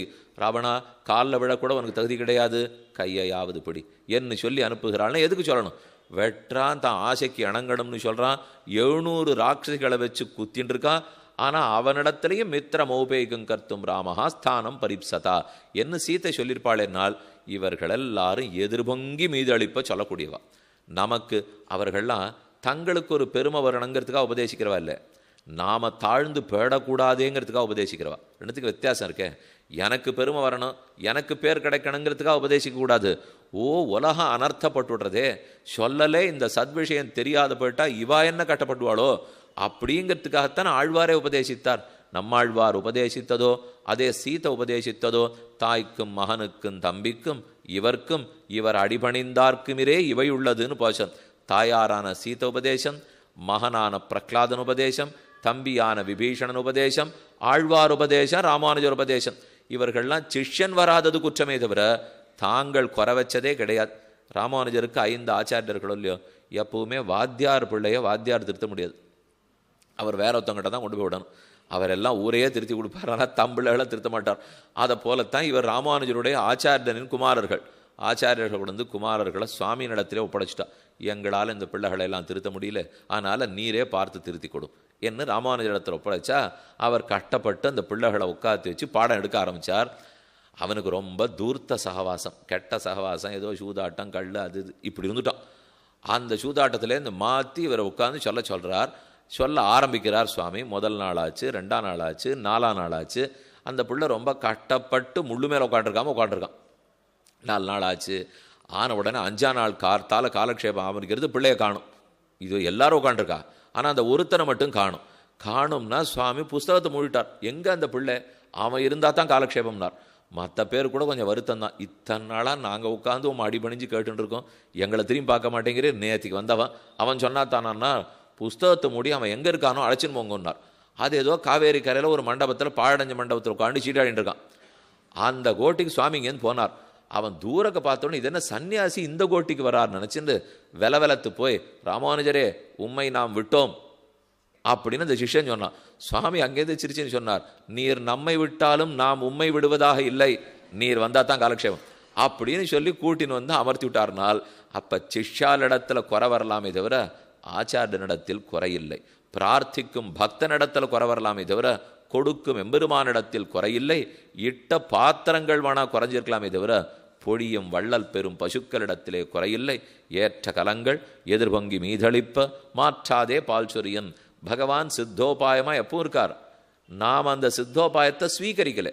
இந்த உபாயம், இந்த திருவடி எனக்கு வழியாகட்டும் என்று நான் ஏற்றுக்கணும் இல்லையோ, அது இருந்துகிட்டே தான் இருக்குது. ஆகாசத்தில் அலவரிசைகள் இருந்துகிட்டே இருக்கும். அது இப்போ இது திருச்சி வானொலி நிலையம், இது மதுரை வானொலி நிலையம், இது கோவை வானொலி நிலையம், அது போயிட்டே இருக்கும். நம்ம வீட்டில் இருக்கிற இந்த குறைவை திருப்பணும். இதை திருப்பி அதோட பிடிச்சா தான் அது வேலை செய்யும். இதை ஒழுங்காக திருப்பாமல் அலவரிசையே இல்லைன்னா அதுவா, அலவரிசை இருந்துகிட்டே தான் இருக்குது. நான் இதை சரியாக துல்லியமாக திருப்பி வச்சா தான் குறைப்பு இல்லாத வரும். அதுக்காகத்தான் நாம தான் நம்முள்ளத்தை அவனோட சேர்த்துக்கணுமே தவிர அவர் எப்போதும் பொழிவதற்கு காத்து கொண்டு தான் இருக்கிறார். அதைத்தான் இந்த பாசுரத்தில் மாற்றாதே பால் சொரியும் வள்ளல் பெரும் பசுக்கள். இந்த பசுக்கள் எதுக்காக தெரியுமோ பொழியிறது? இது களமிடுவார என்னாய் அது தவிராது. தனக்கு பாத்திரம் வைக்கிறதுக்கு இன்றைக்கி ஆள் இல்லை, இடையனே இல்லை, அதனால் பசுவே நீ வேணா இன்றைக்கி விட்டுடுறியானால் இடையன் இல்லைன்னு கறக்காத போகலாம். எனக்கு மடி கடுக்கிறதேன்னு மடி பால் கட்டி போச்சே, அப்போ கொடுத்துத்தானே தீரணும். பிரார்த்திக்கிறதுக்கு ஆள் இல்லாட்டா கூட ஆழ்வார்கள் கொடுத்துட்டே இருப்பாளாம். நாம் போய் கேட்டோமோ இல்லையோங்கிறது இல்லைன்னா சொல்லாட்டா அவளுக்கு தாங்காது, அதனால சொல்லிடுவாளாம். அப்படின்னு தகப்பனார் வேடிக்கையாக சொல்லுவார். நம்ம அர்த்தம் ஒன்று பார்த்துட்டே இருக்கோம், புத்தகத்தில் தேடுவோம். அது என்னமோ இந்த சூக்ஷ்மமான அர்த்தம் 4 மணி நாழி ஆனாலும் அது புரியாது. சரி இன்றைக்கி முடியல போல் இருக்குன்னு படுத்துனுட்டான். 12 மணி ஆச்சு, தூங்கி போட்டான். 1:30 மணிக்கு ஏதோ ஒரு முழிப்பு வந்தது. எழுந்து ஒரு நிமிஷம் வழக்க போன அந்த புத்தகத்தை பார்க்கச்சே இதுதான் அர்த்தம்னு புரிஞ்சு போச்சு. ஓஹோ, பகல் பேழை முழுக்க தேடியாச்சு, கிடைக்கல, இப்போ கிடைச்சதோ இல்லையோ. அந்த அழகான அர்த்தத்தை அடுத்துல யாருக்கான்னு சொல்லாட்டா தலைவடிச்சு போடும். ஏன்னா அது கஷ்டப்பட்டு கண்டுபிடிச்சிருக்கானோ இல்லையோ. அந்த அர்த்தத்தை இன்னொருத்தருக்கு சொல்லணும். கேட்டுக்கிறவாளா பக்கத்தில் படுத்திருந்தா சரி, இல்லைன்னா அப்போ எங்கே சொல்ல? மறுநாள் சாயங்காலம் 6:30 மணி வரைக்கும் காத்துட்டு இருக்கணுமே. அப்போ தானே உபன்யாசத்துக்கு 4 பேர் வருவா. வந்தாத்தானே இந்த அர்த்தம் நேற்றுக்கு தெரிஞ்சது நம்ம சொல்ல முடியும். அது வரைக்கும் அவனுக்கு கடுக்கிறது பாருங்க. சொல்லாமல் அர்த்தம் தெரிஞ்சுடுத்தே சொல்லலையே அப்படின்னு நம்ம தவிக்கிறானோ இல்லையோ. இந்த தவிப்பு இவனே தவிச்சா பெருமாள் தவிக்க மாட்டாரா?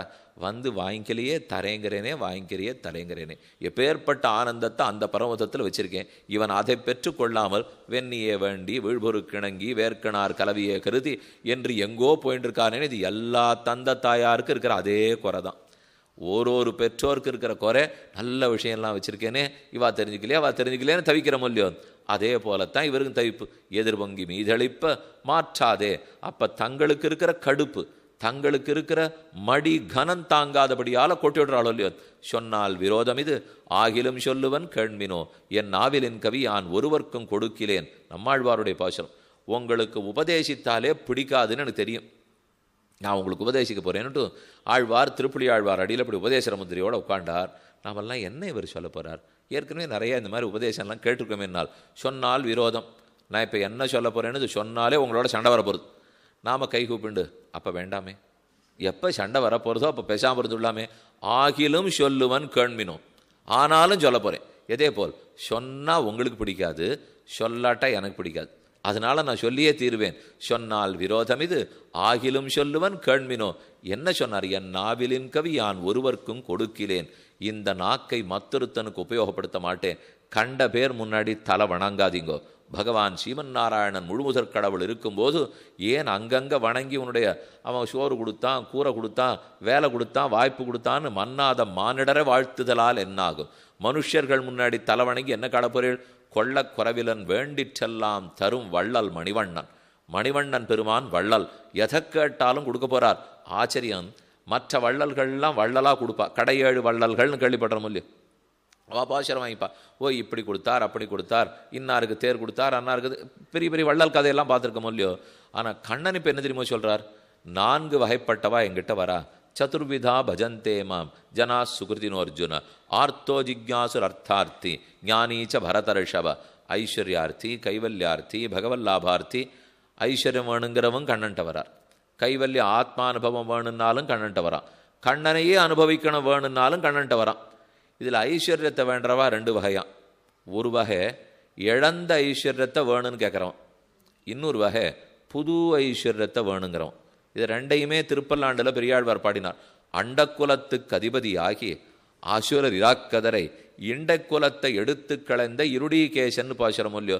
அண்ட குலத்துக்கு அதிபதியே, 14 லோகத்துக்கு சுவாமியே, எண்ணிறந்த அண்டங்களுக்கு அதிபதியே. இப்படின்னா என்ன அர்த்தம்? எனக்கு ஒரு அண்டத்தை கொடுன்னு அர்த்தம். எல்லாம் உம்மகிட்டே வச்சுருக்கீரே, நமக்கு ஒரு அண்டத்தை கொடுக்க வேண்டாமா? சரி, 14 லோக அண்டம்லாம் வேண்டாம், ஒரு 1800 சதுரடிக்கு ஒரு வீடு அதையானும் கொடுக்கலாமோ இல்லையோ? அப்போ புது வீடு இவங்ககிட்ட எதுவும் இல்லை இது வரைக்கும். அண்டாதிபதையே நமஹா, எனக்கு புது சொத்து கொடுங்கிறான்.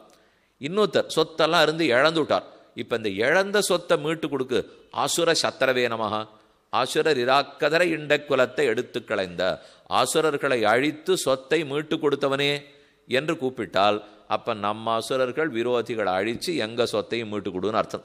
அதனால தான் அண்ட குலத்துக்கு அதிபதியாகி பாசுரத்தில் இழந்த ஐஸ்வர்யத்தை மீட்டு கொடுன்னு சொல்கிறவன், புது ஐஸ்வர்யத்தை கேட்டு வர்றவன். இது 2 வகை.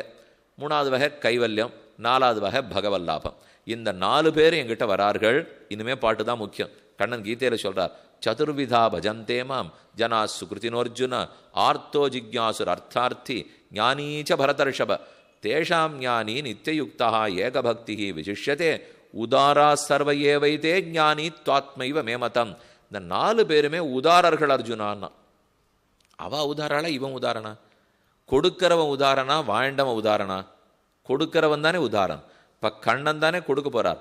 ஆனால் வாழ்ந்தவாளை பார்த்து உதாரா சர்வ ஏவைத்தே, ஐஸ்வர்யார்த்தி உதாரன் வள்ளல், கைவல்யார்த்தி வள்ளல், என்னையே கேட்டு வரவன் வள்ளல்னா இவர் தானே சுவாமி வள்ளல். இவர் என்ன அவர வள்ளல்ங்கிறார்? கண்ணனுக்கு ஒரு ரொம்ப திருப்தியான், எனக்கு வள்ளல்ங்கிற பேரை வாங்கி கொடுத்த வள்ளல்ங்கிறான். என்றால் நான் இப்போ கையே ஏந்தலேன்னு வச்சுங்க, பெருமாள் 6 கொடுப்பார்.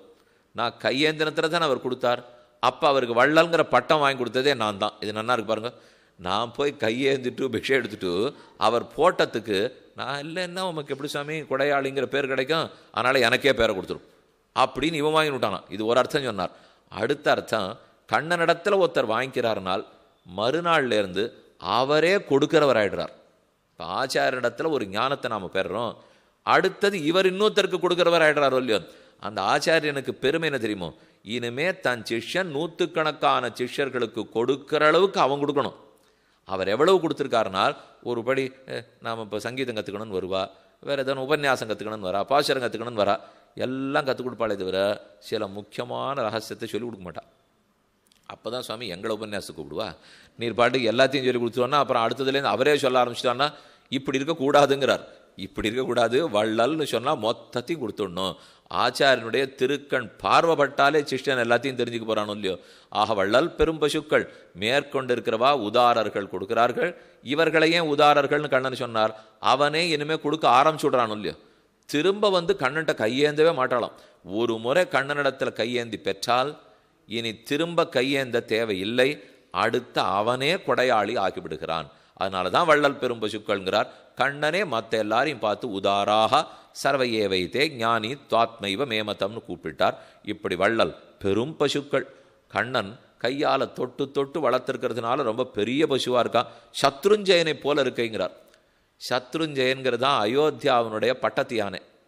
ராமன் பவனி வந்தது அந்த பட்டத்து யானை பேரில் தான். சத்ருஞ்சயன் பேரில் ராமன் வர்றதை நாங்கள்லாம் சேவிக்கணும்னு மக்களுக்கு ஒரே ஆசை. இச்சாமோகி மகாபாகும் ரகுவீரம் மகாபலம் கஜேன மகதாயாந்தம் ராமம் சத்ராவிருத்தானனம்.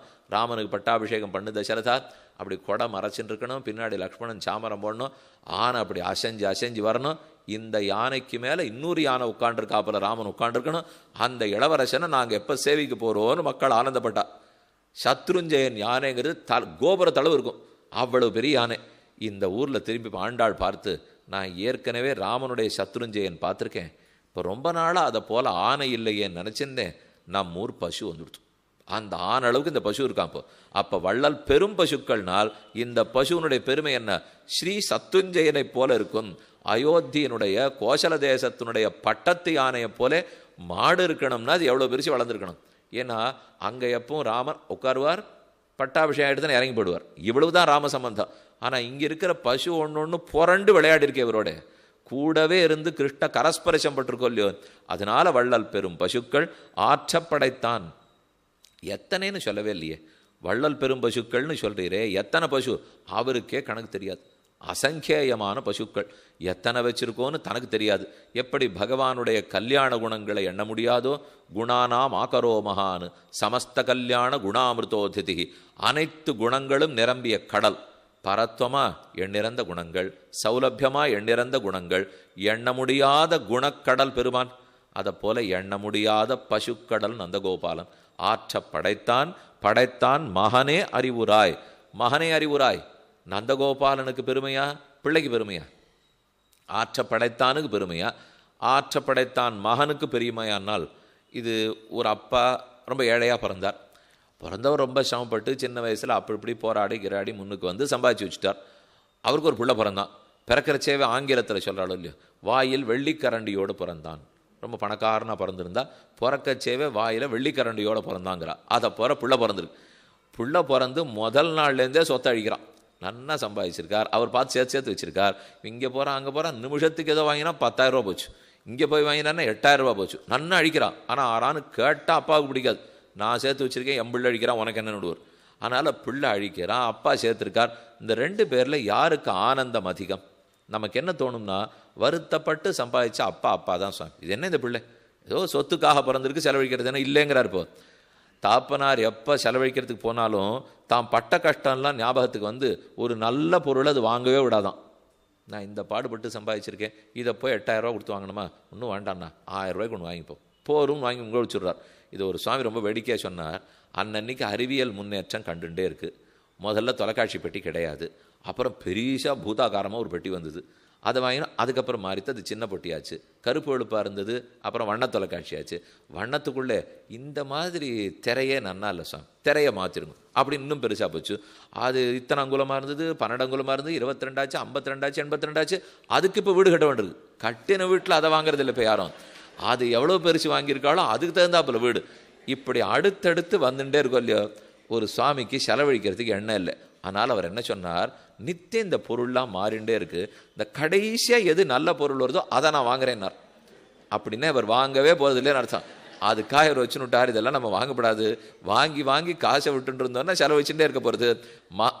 எதுக்காக? இவருக்கு பயம், தான் ரொம்ப மெனக்கட்டு கஷ்டப்பட்டு உழைச்சி சம்பாதிச்சிருக்கார், இதை ஒன்றை வாங்கிட்டு வரத்துக்குள்ளே 65,000 ரூபா போய்டுறது. அதெல்லாம் முடியாது சுவாமி. ஏதான 650 ரூபாய்க்கு இருந்ததுன்னா சின்ன தரை நம்ம வீட்டிலே வேணால் கட்டிப்போம், கட்டினுட்டு அதில் வேணால் பார்த்துப்போங்கிறானோ இல்லையோ. அப்போ தகப்பனாருக்கு எப்பவும் செலவழிக்கிறது கஷ்டமாக இருக்கும். ஏன்னா பட்ட கஷ்டம் இருக்குது, ஞாபகம் இருக்குது. ஆனால் பிள்ளை தான் கஷ்டப்படலையோ இல்லையோ, ஆனந்தமாக செலவழிக்கிறான். இது எதை போலனால், நம்ம ஆச்சாரியர்கள் ஆழ்வார்கள் கஷ்டப்பட்டு 4,000 சேர்த்து வச்சுட்டா நம்ம கஷ்டமே படாத வாழ்ந்து அனுபவிச்சுட்டு இருக்க முடியும். அது கூடுமான்னு கேட்டால் அதை பண்ணணும் தான் அவளுக்கு ஆசை. இந்த தகப்பனார் என்ன நினைப்பார்னா, பிள்ளை செலவழிச்சுட்டானே நினைக்க மாட்டார். அதை விட்டுட்டு இந்த பிள்ளை தாப்பனாரோடைய இல்லாமல் என் பாட்டை நான் பார்த்துக்கிறேன்னா தான் அவர் ரொம்ப வருத்தப்படுவார். தன் கூட இருந்துட்டு தன் சொத்தை செலவழிச்சா எந்த அப்பாவும் கவலைப்பட மாட்டா. என் கூடவே இரு, நீ வேலைக்கு கூட போகாதே. தாயார் இடத்துல கேட்டு பாருங்க, நன்னா படித்து இருந்தாச்சு, இதுக்கு எதுக்கு இப்போ ஊராக வேலைக்கு போயிட்டு எங்கேயோ கட்டப்பட்டு இப்போ இங்கே இரு, போருமே, நமக்கு சம்பாதிச்சது போரும், எங்களோட கூட இரு, குடும்பம் கொடுத்த நம்மோட இருப்போங்கிறா. ஆனால் ஒரு பிள்ளை நீ கூட இல்லை. எல்லாரும் அவரவர்கள் அந்த நாடு இந்த நாடு இந்த நாடுன்னு எல்லாரும் போயிட்டா அவர்கள் இன்றைக்கி ஒரு நாள் வருவாளா? எல்லாம் தொலைபேசி வாழ்க்கை. இன்றைக்கி வாழ்க்கை ஒன்று நேரடியான வாழ்க்கையே காணும். இப்போ ஆனால் நித்தியப்படி 1/2 மணி 3/4 மணி பேசுகிறா. அதில் ஒன்றும் குறைச்சலே இல்லை. இப்போ அதில் ஒரு நிமிஷம் கூட திருப்பலாச்சியும் பேசுறதில்லை. அதுவும் நிச்சயம். மற்ற எத்தனை பேச்சு குழம்பு பண்ணது, சாத்து பண்ணது, கரியம் பண்ணது பேசுகிறாளே தவிர, இன்னைக்கு என்ன சொல்ல வேண்டிய திருப்பாவை ஏற்ற காலங்கள் சொன்னியா, அதில் ஆற்றப்படைத்தான்னு ஆற சொல்லியிருக்கு தெரியுமா, மகனேன்னு ஆற சொல்லியிருக்கு தெரியுமான்னு ஆறான்னு பேச போகிறாளா? பேசினா 2 மணி நேரம் பேசலாம், அதில் குறையில்லை இப்போ. ஆனால் அதை விட்டுட்டு எத்தையோ பேசி முடிச்சிடுறோமோ இல்லையோ. அப்போ மகன் எடுத்து செலவழிக்கிறதுல குறவே வைக்க மாட்டார். ஆற்றப்படைத்தான் தந்தை, அவருக்கு ஆர்ஜித சொத்து சம்பாதிச்சு தான் முயற்சி எடுத்து சம்பாதிச்ச சொத்து. ஆனால் பிள்ளைக்கு பிதுரார்ஜித சொத்து சொல்கிறோமோ இல்லையோ, பைத்திருக்க தனம்ங்கிறமோ இல்லையோ. ஸ்வயமார்ஜித தனம் ஒன்றும், பைத்திருக்க தனம் ஒன்றும். தகப்பனார் பார்த்து கொடுத்த தனம் பிள்ளைக்கு ரொம்ப திருப்தி, எப்படி வேணால் செலவழிக்கலாம். ஆர்ஜித தனம் நமக்கு போய் பொட்டியை தொட்டு பார்த்துட்டு இருக்கணும், வச்சதெல்லாம் ஒழுங்காக இருக்கா, கட்டு ஒன்று குறையிறது, என்ன பண்ணுறது. அது பிள்ளைக்கு அந்த கட்டை பற்றியெல்லாம் கவலையே கிடையாது. இப்போ எத்தனையோ கட்டு வச்சுருந்தார், கணக்கு கூட எனக்கு தெரியாதுன்னா. அப்போது ஆற்றப்படைத்தான் மகனேன்னு சொல்லச்சே, பெரும் பசுக்கள் எத்தனைன்னு நந்தகோபாலனுக்கு தெரியும், ஆனால் கணக்கே பிள்ளைக்கு தெரியாதுங்கிறார். இப்போ நந்தகோபாலனுக்கு எத்தனை பசுக்கள் இருக்குன்னு கணக்கு தெரியுமா, ஆனால் மகனுக்கு கணக்கு தெரியாதான், பாலை மட்டும் சாப்பிட்டு வரான். சுவாமி மாட்டு கணக்கே தெரியாதேன்னா அதெல்லாம் அப்பா பார்த்துப்பார், கணக்கு வழக்கு அவர் பார்த்துப்பார், அனுபவிக்கிறதுக்கு நாம் இருக்கோம். ஆற்றப்படைத்தான் மகனே அறிவுராய், ஊற்றமுடையாய் பெரியாய், பதிம் விஸ்வஸ்யா என்கிறதில் காட்டிலும் கண்ணனுக்கு ரொம்ப பெரிய பெருமை. உலகத்துக்கெல்லாம் பதி, ஜெகத்துக்கு பதி, விஸ்வத்துக்கு பதிங்கிற பெருமையை விட ஆற்றப்படைத்தான் மகனேன்னு அவர் ரொம்ப பெருமையாக நினச்சிப்பறான். உலகத்துக்கு பதியே ஒரு கொண்டாட்டம், நந்தகோபாலன் ஆற்றப்படைத்தானுக்கு மகனே இன்னொரு கொண்டாட்டம். இந்த ரெண்டில் உமக்கு எதுக்கு பிடிக்கிறதுன்னா, இந்த உலகத்துக்கு பத்திங்கிறத விட நந்தகோபாலன் மகன்கிறது இன்னும் நன்னா இருக்கு சுவாமி. ஏன் அப்படி தெரியுமா பெருமாள் சொல்கிறார்? உலகத்துக்கு பத்தியேன்னு சொன்னால் இவர் தான் ஆர்ஜிக்கணும், இவர் தானே பிரயத்தனப்பட்டு சம்பாதிக்கணும். லோகத்தை படைக்க வேண்டியது இவர், சரிப்படுத்த வேண்டியவர், ரட்சிக்க வேண்டியவர், பொறுப்பெல்லாம் இவருது. ஆனால் ஆற்றப்படைத்தான் மகன்னுட்டா எல்லா வரவு செலவு பொறுப்புலையும் அப்பா பார்த்துப்பார், நம்ம ஆனந்தமாக இருந்தால் போதும். அதனால தான் கண்ணனுக்கு உலகத்துக்கு நாயகனேன்னு கூப்பிட்றத விட, ஜெகநாதான்னு கூப்பிட்றத விட ஆற்றப்படைத்தான் மகனேன்னு சிரிப்பறான். ஏன்னா இப்போ தான் சுவாமி பொறுப்பே இல்லை, நம்ம பாட்டுக்கு வாழலாம், நம்ம பாட்டுக்கு ஏதோ பண்ணிட்டு இருக்கலாம். கல்யாணம் ஆனப்புறம் அப்பா அம்மாவை கூட வச்சுக்கிறது ரொம்ப நல்லது, பொறுப்பு இல்லாத இருக்கலாம். அதுக்காக சொல்ல வந்தேன். இப்போ நாம் ஒன்று இப்போ பிள்ளையெல்லாம் வளர்க்க வேண்டிய பொறுப்பு நம்மளது இல்லை. அவள் பாட்டுக்கு அதை பார்த்து நடுவா. அந்த குழந்தை அழுதா நமக்கு பயப்படணுமா, அழாட்டா பயப்படணுமான்னு கூட தெரியாது. அவள் அது எல்லாத்தையும் தெரிஞ்சு நல்லா அனுபவசாலிகளாக இருக்கா. அதனால் கொஞ்சம் என்ன சகிப்புத்தன்மை குறையவே தானே தனியாக போகணும்னு நினைக்கிறோம். அந்த சகிப்புத்தன்மையை கொஞ்சம் வளர்த்துனுட்டு ஒற்றுமையாக பார்க்கணும்னு தெரிஞ்சுனுட்டா இது சின்ன விஷயம். ஆனால் அதை தூபம் போட்டு பெருசாக்கிட்டு இருக்கோம். ஒன்றும் பெருசில்லை, எல்லாரும் நல்லவா தான் லோகத்தில். ஏன்னா நமக்கு ஒரு நல்லது நடக்க போகிறதுனா வாண்டான்னு சொல்கிறோம் மனுஷனான்னு. நான் எந்த ஜீவாத்மாவும் தனக்கு நன்மையை பார்க்காது இருக்கவே மாட்டான். உனக்கு இது நல்லதுன்னு எடுத்து சொன்னால் புரிஞ்சுப்பா. கொஞ்சம் நமக்கும் பொறுமை வேணும், புரிஞ்சுக்கிறதுக்கு நேரமும் ஆகும். அது வரைக்கும் நம்ம காத்துன்னு இருக்கணும். நல்லது புரியாத மட்டும் மனுஷனுக்கு போகவே போகாது. அது புரியாதுன்னு இருந்திருந்தால் சீதை உபதேசம் பண்ணி பார்த்துருக்க மாட்டாள், விபீஷணன் உபதேசம் பண்ணி பார்த்துருக்க மாட்டார், பிரஹ்லாதன் உபதேசம் பண்ணி பார்த்துருக்க மாட்டார், விதுரர் துரியோதனனுக்கு உபதேசம் பண்ணி பார்த்துருக்க மாட்டார். நாம் இப்போ பேசிட்டு இருக்கிற யாரும் துரியோதனனோ ராவணனோ ஹிரண்யகசிபோ இல்லை. அதையும் புரிஞ்சுப்போம். நம்ம அப்பா அம்மாட்ட பேசி புரிய வைக்கிறோம். அவள்லாம் ராவண துரியோதனன்னா இல்லை, நம்ம ஏதானு கண்ணனு சீத்தையுமா? ரெண்டுமே இல்லை. அப்படின்னா இன்னும் ரொம்ப குறைவு, கிட்டக்கத்தான் இருக்கு இடைவெளி. அதை நாம தான் பிரயத்தனப்பட்டு பேசி பார்க்கணும். கொஞ்சம் பொறுமை வேணும். இன்னைக்கு இல்லாட்டா கூட நாளைக்கு நடக்கும். என்ன இருந்தாலும் மகனாக இருந்து தாப்பனார் தாயாரோட கூட இருந்தால் திருப்தி தான். பல பேருக்கு அப்பா அம்மாவை 50-60 வயசு வரைக்கும் வச்சுட்டு செய்யணும்னு ஆசை இருக்கும். அவரானால் இந்த பிள்ளையோட 10 வயசுக்கே போயிடுவார். என்ன செய்வா? அவளுக்கு பாக்கியம் அவ்வளோதான். இப்போ சின்ன வயசு 25 வயசு தான் இருது. ஆனால் தாப்பனார் மறிச்சுட்டார், காரியமெல்லாம் பண்ணிட்டான் பிள்ளைன்னு. அப்புறம் இந்த பிள்ளை 50 வயசு வரைக்கும் தனி. அவன் முடிவெல்லாம் அவன் தான் எடுக்கணும். ஆபத்தே முதல்ல நாம் ஒருத்தரை சேவிச்சு என்ன இந்த மாதிரி இருக்குது, எப்படி செய்யணுமோ சொல்லும்னு கேட்கவே ஆள் இருக்காதே. அதை கேட்காத ஒருத்தருடைய உபதேசத்தை வாங்குறதுக்கு ஆள் இருக்காது இல்லையோ. அப்போ எல்லா பொறுப்பையும் நாம தான் எடுக்கணும். மனசு விடவிடான்னு அடிச்சுக்கும். சரியா முடிவு பண்ணுறோமா, தப்பாக முடிவு பண்ணுறோமா, என்ன ஆகிடுமோ, பொறுப்பு நம்மளுதான் இட போகிறதே. அதே பெரியவர்கள் இருந்தாலும் நன்னா பொறுப்பாக பார்த்து எல்லாம் பண்ண ஒன்றும் ஆகாது அப்படின்னு சொல்கிறாளோ இல்லையா. அதை கேட்டுக்கிறதுக்கு அந்த உறுதிக்கு ஆள் வேணுமே. அதனால தான் பெருமான் பார்த்தார், ரொம்ப நாளாக ஜெகநாதனாக இருந்து போருன்னு ஆயிடுச்சு. அது கொஞ்ச நாள் ஒதுக்கி வச்சுருவோம். ஆற்றப்படைத்தான் மகனாக இருப்போம். அதுதான் இப்போ நமக்கு ரொம்ப திருப்தி. மகனாக இருந்துட்டா அதில் இன்னொரு ஏற்றம் சொல்கிறார். அவர் ஜெகநாதனாக இருக்கார், பதிம் விஸ்வசியான்னு இருந்தால் தான் தோன்னியா. பெருமாளுக்கு தான் தோன்றி மேலே பெருமாள் சேவிச்சிருக்கணும் இல்லையோ. தான் தோன்றினா ஸ்வயம்பு, தானே தோன்றியிருக்கார். கண்ணனுக்கு அது குறையா போச்சு. இப்போ தான் தோன்னியாக இருந்தால் முடியல, பேசாத அப்பா தோன்றியாக இருப்போம். நந்தகோபாலனுக்கு தோன்றி அவருக்கு அடங்கி இருப்போம். தான் தோன்னின்னு குழந்தைகள்லாம் சொல்லி அவளுக்கு ரொம்ப வருத்தமாக போச்சான். அதனாலேயே அந்த குறையை தீர்த்ததுக்காக யசோதான் நந்தகோபாலனிடத்தில் படைத்தார். ஆற்றப்படைத்தான் மகனே வசுரேதாக வசுப்பிரதா வாசுதேவகான்னு சஹஸ்ரநாமம். வசுப்பிரதா வாசுதேவா, அனைத்து சொத்துக்களுக்கும் தலைவர், தந்தைக்கே சொத்தையே கொடுத்தவர். ஆற்றப்படைத்தான் மகனே அறிவுராய். மகன் பகவான் சர்வஜன், உலகத்துக்கெல்லாம் ஞானம் கொடுக்கிறவர். ஆனால் அந்த ஞானம் கொடுக்கிறவரை பாண்டாள் இவள் உணர்த்த வேண்டிருக்கு. நம்ம எல்லாரையும் எழுப்புறவர் பெருமான், அந்த பெருமானையும் இவள் எழுப்பினாள். ஊற்றமுடையாய், திருடமான பிரமாண சித்தன், வேதத்தாலே நன்கு சொல்லப்படுபவன். வேதம் சொல்லிட்டதை பிரத்யக்ஷம் கூட மீறாது, அனுமானம் கூட மீற முடியாது. இப்போ பிரத்யக்ஷமாக நான் ஒன்று பார்க்குறேன், ஆனால் அதை அனுமானத்தை வச்சு இல்லைன்னு இப்போ சொல்லட்டுமா? உங்களுக்கே ரொம்ப ஆச்சரியமாக இருக்கும்.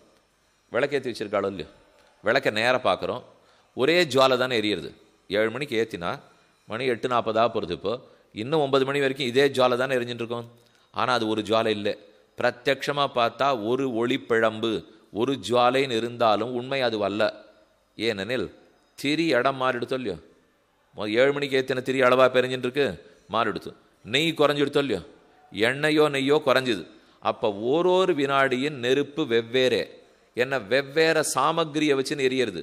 இது இந்த சாமகிரி, இந்த திரியினுடைய இந்த இடம், திரியனுடைய இந்த இடம், திரியனுடைய இந்த இடம், வேற நெய் வேற நெய் வேற நெய். ஆகவே இது ஒரு ஜுவாலை அல்லான்னு நான் நிரூபிச்சிருவேன். இப்போ பார்த்தா ஒரு ஜுவாலையாட்டம் இருக்குது. ஆனால் அனுமானத்திலே திரி வேறுபடுகிறபடியால், நெய் குறைந்திருக்கிறபடியால் இது ஒரு ஜுவாலை அல்ல பல ஜுவாலைகள் நிரூபிச்சுடலாம். அப்போ பிரத்யக்ஷத்தை அனுமானத்தால் பாதிச்சுட்டோம் இல்லையோ.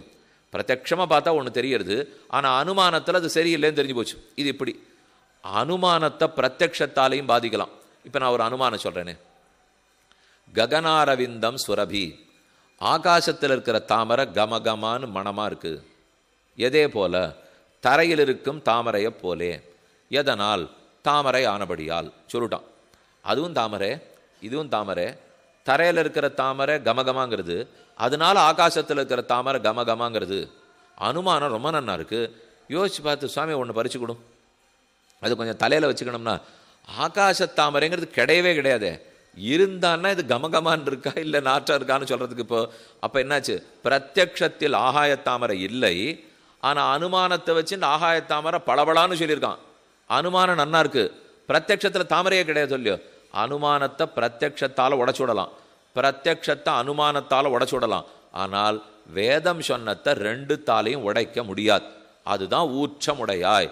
ஊற்றம்னா பிரத்யக்ஷத்தை விட அனுமானத்தை விட ஊற்றம் இருக்கும் இல்லையா. அதுக்கு அந்த திருடமான பிரமாணத்தாலே சொல்லப்பட்டவன் அப்பிராப்பிய மனசாசக. அவ்வளவு பெரிய சாஸ்திரம் சொல்லியிருந்தாலும் சாஸ்திரம் பெருமாளை சொல்லி முடிச்சுடுமா? இதுதான் பகவான் சொல்லிடுமானால் அதுவே ஒத்துக்கிறது. இப்போ எஸ்ய அமதம் தஸ்ய மதம், மதம் எஸ்ய ந வேதசா. நான் ரொம்ப பிரயத்தனப்பட்டு பெருமாளை சொல்லணும்னு பார்த்தேன், முடியல. அப்பிராப்பிய மனசாசக யதோ வாச்சோ நிவர்த்தந்தே அப்பிராப்பிய மனசாசக. வாக்குக்கும் மனத்துக்கும் எட்டாதவன் எம்பெருமான். பன்னலார் பயிலும் பரனே பவித்திரனேன்னு ஆழ்வார் பாசுரம். பன்னலார் பயிலும்னா வேதம் முடிந்தவர்கள் பயிலுகிறார்கள். வேதாந்திகள்லாம் பகவானை பற்றி படிக்கிறா. ரொம்ப வேகமாக ஒத்தொத்தருக்கா ஆராய்ச்சி பண்ணிட்டா. முடிஞ்சு கொடுத்தா நாம் குறுக்கு போய் கேட்டோம். 10,000 வருஷமாக வசிஷ்டரும் வாமதேவரும் ஆராய்ச்சி பண்ணியிருந்தா போய் எல்லாம் முடிஞ்சு கொடுத்தா சாமி, ஒரு புஸ்தகமாக போட்டு கொடுத்துருங்க, நாங்கள் பார்த்துக்குறோம். ஒன்றும் முடியல, இப்போ தான் ஆரம்பிச்சிருக்கோங்கிறார். இன்னொரு 10,000 வருஷம் உட்காந்து இப்போ தான் ஆரம்பிச்சிருக்கோங்கிறார். இன்னும் 20,000 வருஷம் உட்காந்து இப்போ தான். நீங்கள் என்ன தான் பண்ணுறீர்கள்? நாங்களாம் எந்த படிப்பு எடுத்தாலும் உடனே முடிச்சிடுவோமே, நீங்கள் என்ன இவ்வளோ பார்க்குறீங்கன்னால் நீங்கள் எடுக்கிற படிப்பை நாங்கள் எடுக்கலையே, நாங்கள் வேறு படிப்புன்னு எடுத்துகிட்டு இருக்கோம். இந்த படிப்பை எத்தனை நாள் பண்ணாலும் என்ன சொல்லலாமா? முடிக்க முடியலேன்னு ஒத்துக்கலாம், முடிச்சுதுன்னு சொல்ல முடியாது. அதைத்தான் ஊற்றமுடையாய் பெரியாய். பெரியாய்னா இந்த வேதத்தால் கூட என் வாக்குக்கும் மனத்துக்கும் எட்டாதவன்னு வேதம் திரும்பி கொடுத்து. ஊற்றமுடையாய் பெரியாய், யார் ஒருத்தன் பிரம்மத்தை அறிந்தேன்னு சொல்லுகிறானோ அவன் உண்மையில் அறியாதவன். யார் ஒருத்தன் உண்மையில் என் அறிவுக்கு அப்பாற்பட்டவன் ஒத்துக்கொள்ளுகிறானோ அவன்தான் அறிந்தவன். எஸ்ய அமதம் தஸ்ய மதம், மதம் எஸ்ய நவேதசகான்னு சாதித்தார். ஊற்றமுடையாய் பெரியாய், உலகினில் தோற்றமாய் நின்ன சுடரே. அந்த வேதத்தில் சொல்லிட்டு போகிறதோட மட்டுமில்லை, அதை லோகத்தில் நான் தான் கண்ணன், நான் தான் வராகன், நான் தான் ராமன் உலகத்தில் வந்தீரோ இல்லையோ. தோற்றி இவ்வளவு சேட்டித்தம் கிட்ட சேட்டித்தம் பண்ணியிருக்காட்டா நமக்கு எங்கே நம்பிக்கை வந்திருக்கும்? அதனால் தோற்றமாய் நின்ன சுடரே சகல நனுஜ நயன விஷயதாங்கதான்னு சாதிக்கிறார்கள். எல்லா மக்களுடைய சாமானிய கண்ணுக்கும் காட்சி கொடுக்கும்படி வந்தாரோ இல்லையோ. இந்த கண்ணால் பார்த்துடப்படக்கூடியவரா பகவான். ஆனால் கண்ணனா ராமனா வராகனா வந்திருக்காரே, அதுதான் உலகினில் தோற்றமாய் நின்ன சுடரே துயிலடாய். சாதாரணமாக பிறந்தார்னாலே குறவு. இந்த லோகத்தில் பிறந்தார்னா இது இருள் தருமானியாலம் சேற்று பூமி. குறவோன்னால் பிறந்ததுனால பெருமை. சௌஸ்ரேயான் பவதி ஜாயமானஹா உபனிஷத் சொல்றது. பிறந்து பிறந்து ஒளி விஞ்சுகிறது பெருமானுக்கு, பிறந்து பிறந்து ஒளி மங்குகிறது நமக்கு. நாம் மேல மேல பிறவிகள் எடுத்தால் ஒளி குன்றி கொண்டு போகும். பகவான் பிறக்க பிறக்க ஒளி விஞ்சி கொண்டு போகிறது. அதைத்தான் சுடரே என்று சாதித்தாள். தோற்றமாய் நின்ன சுடரே துயிலடாய். சௌஸ்ரேயான் மானுஷீம் தனு ஆசிரிதம் பரம்பாவம் அஜானந்தா நிலவரம்பில பலபிறப்பாய் ஒளிவரும் முழுநலம். நம்மாழ்வேர் சாதிக்கிறார். எத்தனை பிறக்கிறானோ அத்தனுக்கு பெருமை. கண்ணன் சொல்லிக்கிறார், நான் ரொம்ப கீழே உன்னோட நானாக பிறந்தேனே. ஏன் தெரியுமா அர்ஜுனா? நான் திடீர்னு ஒரு 22 கைகளோட, அப்படியே ஒரு 18 தலைகளோட, ஒரு லட்சக்கணக்கான கால்களோட இதை போல முன்னாடி வந்திருக்கலாம். பயந்து போயிருப்போம், சந்தேகம் இல்லை. ஆனால் நெருங்குவோமா? நம்ம கண்ணன் அப்படின்னு சொல்லிட்டு கிட்டக்கு போனோம்னா நமக்கு தெரிஞ்ச உருவத்தில் வரணும் இல்லையோ. 2 கைகளோட, 2 கண்களோட, 2 காதுகளோட அழக்கா. அதில் கொஞ்சம் அப்படி சங்க சக்கரெல்லாம் பிடிச்சிருந்தாரு மதிச்சிருவோம். அது 2 கைக்கு பதில் 4 கை தேவையில்ல சுவாமி. இப்படி தினம் 1000 கையோடலாம் வந்தால் நமக்கு பயமாக இருக்கும். ஏதோ 2 கண்ணுக்கு பதில் 4 கண்ணு இருந்தால் கூட தேவையில்ல சுவாமி. அவர் 2 கண்களோட வரார், 2 திருக்கைகளோட வரார். அப்பப்போ மட்டும் சதுர்புஜனா சேவை சாதிக்கிறார். பார்த்து நமக்கு கிட்டக்க இருந்து நம்மோடேன்னு இருக்கணும். ஆனால் நம்மோடேங்கிறதுக்குள்ளே நம்மக்கிட்ட ஒரு கெட்ட பழக்கம், நமக்கு கீழே உட்காந்து வச்சுருவோம். யாரான் நம்ம பக்கத்தில் நம்மோடேன்னு வந்தாலே அங்கே உட்காருன்னுடுவோம். அதனால தான் பெருமாள் அந்த கீழே இறங்குறதே இல்லை. அவர் தொட்டும் தொடாமலும் கீழே இருக்கிறாப்புல இருந்தால் மேலே போயிடுவார். ரொம்ப மேலே போயிட்டா அவர் எங்கேயோ இருக்கார் வரலேன்னு விடுவோம். இதுவும் குறை அதுவும் குறை. ரொம்ப உயரத்தில் இருந்தால் அத்தனை மாடி ஏற முடியாது. அவர் பாட்டுக்கு வைகுந்தத்தில் இருக்கட்டும், வரவே மாட்டான். நம்ம பக்கத்துலேருந்து வந்தால் அத்தலை பாத்தாளத்தில் கீழே உட்காத்திடுவோம். கண்ணன் வருத்தப்படுறார். இவங்கிட்ட நான் பெரியவன்னு காட்டிப்பேனா எளியவன்னு காட்டிப்பேனான்னு தெரியல. பெரியவன்னு சொன்னால் பயந்துன்னு போய் வரமாட்டேங்கிறான், எளியவன்னு சொன்னால் இகழ்ந்துட்டு வரமாட்டேங்கிறான். ரெண்டுத்தில் எப்படியானு வருவனோன்னு பார்த்தால் ஆழ்வார் பதில் சொல்கிறார், ஆதானும் பத்தினிங்கும் விரதம். கண்ணா இவா ஸ்வபாவத்தை நீ தெரிஞ்சுக்கல, இவாள்லாம் ஒரு விரதம் வச்சுருக்காள்னார். சட்டுன்னு கண்ணனுக்கு புரியல, என்ன விரதம்? எப்படியாவது பக்தி பண்ணி அடைஞ்சுடணும்னு விரதமா?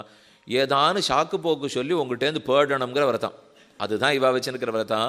ஆதானும் பற்றி நீங்கும் விரதம். ஏதானு ஒன்று பிடிச்சிப்பாளாம். அத்தைக்கு ஓரகத்திக்கு நாத்தனாருக்கு இன்னைக்கு சீமந்தம் பண்ணலாமான்னு கூட்டம் போட்டு முடிவு பண்ண போகிறா. அதனால் உபன்யாசத்துக்கு வரலேன்னு போயிட்டானான். ஏன்னா சாமி என்னது ஏதானு சம்மந்தம் இருக்காப்போ 30 நாள் கேட்குறேன்னு சொன்னீங்களே, ஏற்ற களங்கள் முக்கியம் இல்லையாண்ணா? அதை விட அந்த பொதுக்கூட்டம் முக்கியம் இல்லையோ? எதுக்கு என்னைக்கு நாள் வைக்கலான்னு பேசப்பார். சீமந்தம் கூட இல்லை, ஆனால் அது என்னைக்கு நாள்னு பேசுகிறாலும் இல்லையோ அதுக்கே. அதுவும் எப்போ 10லேருந்து 11 பேச போகிறான். இப்போ கார்த்தால ஒன்று 7:30லேருந்து 9 கேட்கவே இல்லை. இப்போ அவள் 10 மணிக்கு. ஆனால் அது போய் நான் என்ன பேசணும்னு தயார் பண்ண வேண்டாமோ? அதனால் கார்த்தால 7லேருந்தே 8 வரலன்னு விட்டான். இப்படித்தான் யாதானும் பற்றி நீங்கும் விரதம். ஏதோ ஒன்று சாக்கு போக்கு உப்பு சப்பு இல்லாத விஷயத்தை சொல்லிண்டு இதனால பெருமானிடத்துலேருந்து விலகி போகிறோமோ இல்லையோ. ஆனால் அவரும் விலகி போகிறவனுக்கு கிட்டக்க வர்றார், கிட்டக்க வந்துட்டவனுக்கு தள்ளிக்கு போகிறார். இதுதான் ஊற்றமுடையாய் பெரியாய் உலகினில் தோற்றமாய் நின்ன சுடரே துயிலடாய். அடுத்த அர்த்தம் சொல்கிறார், ஊற்றமுடையாய். இப்போ வேற, ஏற்கனவே ஊற்றமுடையாய்னா திருடமான வேதத்தால் சொல்லப்பட்டவன்.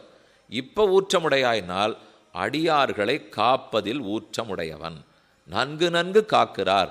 ஏன்? ஒரு விபீஷணனை ரட்சிக்கணும்னு ஆசைப்பட்டார், சுக்ரீவன் தடுக்கிறான். தடுத்தான் சுக்ரீவன், நம்ம சிஷ்யன்தான். அவன் சொன்னானேங்கிறதுக்காக விபீஷணனை விட்டுட்டாரான்னா? அடியார்களே தடுத்தா கூட ஒருத்தனை பிடிக்கிறத விடாம பிடிச்சிருந்தாரு.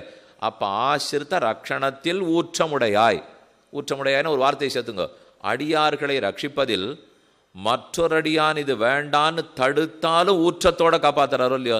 எவ்வளவு சொன்னா சுக்ரீவன், வேண்டே வேண்டாம் இவனை கொன்னுடணும் விபீஷணன். என்ன நலன் பேசினா, மைந்தன் பேசினா, த்விவிதன் பேசினா எல்லாரும் கொல்லணுங்கிறா. ஒத்துக்கவே இல்லையா ராமன். கண்டிப்பா மித்திரபாவேன சம்பிராப்தன் நத்தஜேயங்க தஞ்சன தோஷோ யத்யபி தஸ்ய சாது சதாமேதது அகர்ஹிதம். ஒரு நாள் விடமாட்டேன்னு விட்டார். அப்ப அடியாரை ரட்சிப்பதில் ஊற்றமுடையாய். அதுக்கப்புறம் பெரியாய். எல்லாம் அடியார்களுக்காக பண்ணிட்டு நான் ஒண்ணுமே பண்ணலையேன்னு வரும். அதுதான் பெரியாய். பெரியாய்னு உத்தமன். என்ன உத்தம குணம்? திரௌபதிக்காக அத்தனையும், செத்தாரை மீட்டது, ஷாவாது நோக்கினது, தேர நடாத்தினது, உபதேசம் பண்ணினது, இத்தனையும் அந்த திரௌபதி கோவிந்தான்னு கூப்பிட்டதுக்காக. இதெல்லாம் பண்ணிட்டு தான் கிளம்பி போயிட்டு இருக்கிறச்சே, அவள் கோவிந்தான்னு கூப்பிட்டதுக்கு நான் ஒன்றுமே பண்ணாத போறேனே, கடன் வாங்கினா போல தவிக்கிறேனே, வட்டியும் கட்டலையே முதலையும் கட்டலையே அப்படின்னு சொல்லிட்டு போயிருக்கணும்னா அதுதான் பெரியாய். ஊற்றமுடையாய். அடியார்களை ரட்சிக்கிறதுல ஊற்றம் இருக்கிறவனே பெரியாய்.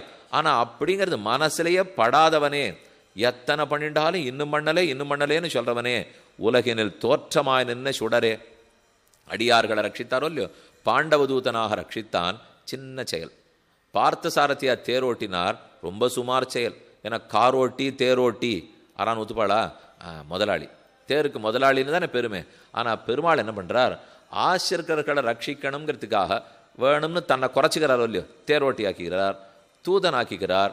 ஆனால் அந்த குறைச்சின்றதை மறைக்கிறதே இல்லையா அவர். ஆசிரியர்களை ரட்சித்தேன், தேரோட்டினேன், தூது நடந்தேன், கழுத்தில் கட்டிட்டு போனேன், என்ன வேணா பண்ணேன்.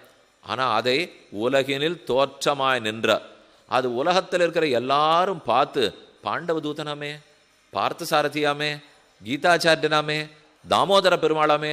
ஒரு பெண்ணு யசோதை தாம்பு கேத்தால கட்டி வச்சு ஓங்கி அடிக்கிறா. அந்த அடியை இவர் வாங்கிட்டு அழுது நிற்கிறார். இதுதான் தாமோதரன். தாமோதர நாராயண பெருமாள்னு திருக்கண்ணங்குடி ஏற்பாடு பண்ணிட்டார். யாரோ தன் தேரோட்டுன்னு சொல்கிறான், அவன் சொல்கிறதுக்கெல்லாம் இவர் ஆடின்னு இருக்கார். அதுக்குன்னு திருவல்லிக்கேணி பார்சாரதின்னு ஏற்பாடு பண்ணிட்டார். நீ போயிட்டு வா, எனக்காக போய் பேசிட்டு வான்னு வேலைக்காரனாட்டம் அனுப்புகிறான். அதுக்குன்னு பாண்டவதூதன் பாடகம்னு ஏற்பாடு பண்ணிவிட்டார். இதுதான் உலகினில் தோற்றமாய் நின்ற.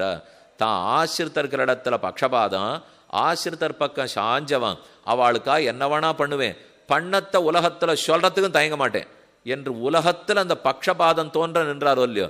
பாண்டவதூதனை சேவிக்கச்சேவே, சுவாமி இவர் தன் ஆசிரியர்களுக்காக என்ன வேணா பண்ணுவார், பாரு தூது நடந்துட்டு இங்கே உட்காண்டிருக்கார், நமக்கு ஒரு நம்பிக்கை வருது இல்லையோ. அப்போ நாம ஆசிரித்தனாயிட்டா நமக்காகவும் பண்ணுவார்.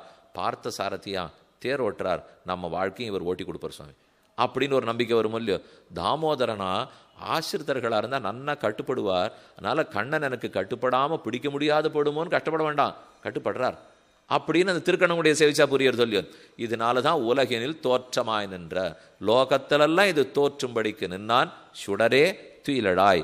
உலகினில் தோற்றமாய் நின்ன ஒரு பக்கம் சிசுபாலன் துரியோதனன் அவளுக்கு ஒரு மாதிரி நடந்துக்கிறார், அதோ அர்ஜுனன் அவனுக்கு வேற மாதிரி நடந்துக்கிறார்.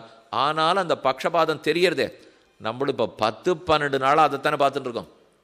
நேராக அர்ஜுனனுக்கு தான் நல்லது பண்ணுவேங்கிறார், மற்ற பேருக்கு கிடையாதுங்கிறார். எல்லாரையும் மயக்கிறார், மோகம் பண்ணுறார், சூரியனையை மாற்றி விட்டுடுறார், அமாவாசையை மாற்றி விட்டுடுறார், குதிரைக்கு கூட என்ன பண்ணணும்னு சொல்லி கொடுக்குறார். எல்லாம் மகாபாரதத்தில் வேணும்னு இவர் நடத்தினது. ஆனால் நடத்தினத்தை ஒரு வேதவியாசரை கூட்டு நாம இருந்தால் என்ன செய்வோம், நமக்கு வேண்டிவாளுக்காக மந்திரிகள்லாம் கழுத்து போட்டு கொடுக்குறாளோ இல்லையோ, அது முதல்ல இவா போட மாட்டான்.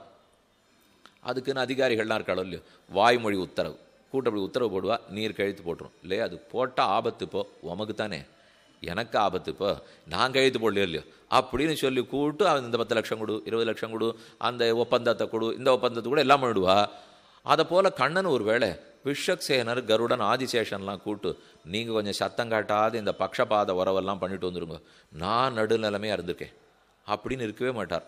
தானே நேர களத்தில் இறங்கி பண்ண வேண்டியது எல்லாத்தையும் தானே பண்ணிவிட்டு, நான் பண்ணேங்கிறத வியாசரே கொஞ்சம் எழுதி வையும், நாளைக்கு தான் நீங்கள் எழுதாத போயிட்டீங்கன்னா என்னைக்கும் ஆயிரக்கணக்கான வருஷத்துக்கு முன்னாடி மகாபாரத போரை நடத்திட்டு அன்னைக்கு அமாவாசையை மாற்றினாங்கிறதுல வியாசர் இல்லாட்டா நமக்கு தெரிய போகிறதா, அன்னைக்கு சூரியனை தன் சுதர்சனத்தை வைத்து மறைத்தான்கிறது வியாசர் இல்லாட்டா தெரிஞ்சுப்போமா.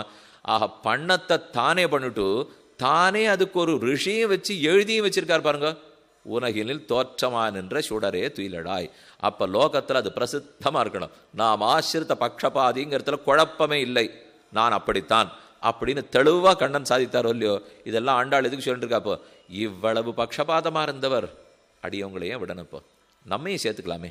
உலகினில் தோற்றமாக நின்ன சுடரே துயிலடாய், மாற்றார் உனக்கு வலி தொலைந்துன். உன்னை எதிர்த்து எத்தனையோ பேர் மிடுக்கடுகளாக இருந்தா, அந்த மிடுக்கெல்லாம் படுத்துப்போம், எங்களுக்கு மிடுக்கு படுத்து அகங்காரம் அழிந்தோம், மமகாரம் அழிந்தோம், உன் வாசற்கண் ஆற்றாது வந்துன் அடிபணியுமா போலே. இங்கே மாற்றாருங்கிறது யார்? கிருஷ்ணனுக்கு விரோதிகளே கிடையாது. யோமாம் பஷ்யதி சர்வத்திர சர்வஞ்ச மயி பஷ்யதி. கண்ணனை கீதையில் சொல்றார், எல்லாரிடத்திலும் யார் என்னை பார்க்கிறானோ, என்னை யார் எல்லாரிடத்திலும் பார்க்கிறானோ, எல்லாரையும் என்னிடத்தில் பார்க்கிறானோ அவன்தான் தரிசனம் பண்ணான். அப்படி இருக்கிறச்சே தனக்கு விரோதி உண்டா? தன் அடியார்களுக்கு யாரேனும் விரோதி இருந்தால் அவர்கள் மாற்றார். மாற்றார் உனக்கு வலி தொலைந்து, அந்த எதிரிகள்லாம் உன் அம்புக்கு அடிபட்டா. ஆண்டாள் கூடவே கொஞ்சம் குறைச்சலான ஸ்வரத்தில் சொல்லிக்கிறார், அம்புக்கு அடிபட்டவா எதிரிகள், உன் குணத்துக்கு அழகுக்கு அடிபட்டவா நாங்கள் 2 பேருமே இருக்கேமே. இப்போ நாங்களும் அடிபட்டிருக்கோம், அவள் அடிபட்டிருக்கா. அவள் அடித்தது உன் அம்பு, எங்களையும் அடிச்சிருக்கே உன் அழகு. அழகுக்கு காட்பட்டோம் நாம், உன் குணத்துக்கு காட்பட்டோம் நாம். ஆக வந்தோம். அப்படி மாற்றார் உனக்கு வலிதொலைந்து ஆற்றாது வந்துன் அடிபணியுமா போலே. பிரம்மாஸ்திரம் விடலாம், இப்போ ஒரு அஸ்திரத்தை விட்டால் இன்னொரு அஸ்திரம் விடலாம். நீ அழகுங்கிற அஸ்திரத்தை விட்டால் எங்ககிட்ட அஸ்திரமே இல்லையே. நீ குணங்கிற அஸ்திரத்தை விட்டால் நாங்கள் எந்த அஸ்திரத்தை விடுவோம்? அதனால் எங்களையும் வலி தொலைய வைக்காதே. மாற்றார எதிர், நாங்கள் மாற்றார் அல்லர்கள், உமக்கு உற்றார். மாற்றார் உனக்கு வலி தொலைந்து வாசற்கண் ஆற்றாது வந்துன் அடிபணியுமா போலே. போற்றியாம் வந்தோம் புகழ்ந்து. அன்று காக்காசுரன் சுத்தி திரிந்தி திரும்பி உன்னுடைய திருவடிகளிலே வந்து விழுந்தானோ இல்லையோ, புகழற்று விழுந்தான் தமேவ சரணங்கதா. அதே போல் எப்படி காக்கையசுரன் எங்கும் சுற்றி ராமன் திருவடிக்கு வந்தானோ, அதை போல் இந்த மாற்றார்கள்லாம் எங்கும் சுற்றி ஒன் திருவடியிலே விழுந்திருக்கா. ஆற்றாது வந்துன் அடிபணியுமா போலே. போற்றியாம் வந்தோம் புகழ்ந்து. போற்றி போற்றின்னு பாட வந்தோம். எங்கள் தாப்பனாராட்டம் அவர் தானே பல்லாண்டு பாடியவர். ஆக பல்லாண்டு பாடிய பெரியாழ்வாரை போலே வந்தோம். அதே போல போற்றுகையாவது திருப்பல்லாண்டு பாடுகை, பெரியாழ்வாரை போல வந்தோம். யாம் வந்தோம், நாங்கன்னா உங்களை தேடி வந்திருக்கிறோம். இப்போ அவர் தம்மை பேணாதே உன்னை பேணினா போலே அவர் கண்ணன் தன்னை பார்க்காம நான் பின்னையே பார்க்கிறாரோ இல்லையோ. பெரியாழ்வார் தன்னை பார்க்காம பெருமானையே பார்த்தாரோ இல்லையோ, அதே போல நாங்களும் எங்களை பார்க்காதே உன்னையே பார்த்து வந்திருக்கிறோம். எங்களுக்கும் போகக்கூடாதுன்னு தோணித்து. ஒரு பெண் ஆணை தேடி தேடி போய் மேலே விழுந்து கல்யாணம் பண்ணிக்கணுமா? இல்லை, பார்த்தாச்சு சுவாமி, பொண்ணு பார்த்தாச்சு சொல்கிறேன்னு சொல்லியிருக்கா, அது வரைக்கும் பேசாமல் தான் இருக்கணும். இதுதானே எல்லாருமே பேசிப்பா, பண்ணிக்கிறீளா பண்ணிக்கிறீளா நித்தியமாக கொடுக்கன்றிருப்பா. அப்படி இருக்கிறச்சே இப்போ ஆண்டாள் யாம் வந்தோம் முதல் பாட்டிலேருந்து நாங்கள் வந்தோம்னா பெண்கள் போய் மேல் விழுந்து ஒரு கண்ணனை நிர்பந்தப்படுத்தலாமோ? இது முதல்ல வெட்கம் இருக்க வேண்டாமா? இத்தனை பெண்களாக சேர்ந்துட்டு எங்கே கண்ணன் தேடிட்டே வந்துட்டு இருந்தாள்னா என்ன இந்த ஊர் பெண்களுக்கெல்லாம் வெட்கமே கிடையாதா? லஜ்ஜாதனாள்னு பேர். பெண்களுக்கு வெட்கம்தான் சொத்தேவான். தனம்னா சொத்து, லஜ்ஜாதனாள்னா பெண்களுக்கு லஜ்ஜையே சொத்து.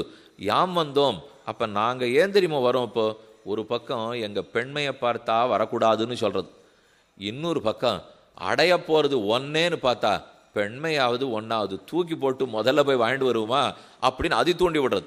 எங்களுக்கு ஆசை இருக்கோ இல்லையோ, ஆசையை அடக்க தெரியல. ஒன்னிடத்தில் ஆசைப்பட்டோம்னாலே நமக்கு உடனே தோணும், இன்னும் ஒரு பெண்ணு ஆசையை அடக்க தெரியலன்னு சொல்கிறா, அதை பேர பெரிய மகாச்சாரியர்கள் எழுதி வேற வச்சுட்டு காலேன்வா. இவா சொல்கிற ஆசை இந்த ஆசை இல்லையே, கிருஷ்ணனிடத்தில் ஆசைன்னா அப்போ கண்ணன் என்னும் கருந்தெய்வத்திடத்தே திருஷ்ணா கிருஷ்ண பக்தி. அந்த ஆசை இருக்கிறதுனால தான் நெசை எங்களை பிடிச்சி தள்ளுறது. வாஸ்தவம், எங்கள் பெண்மை எங்களை பிடிச்சி இழுக்கிறது.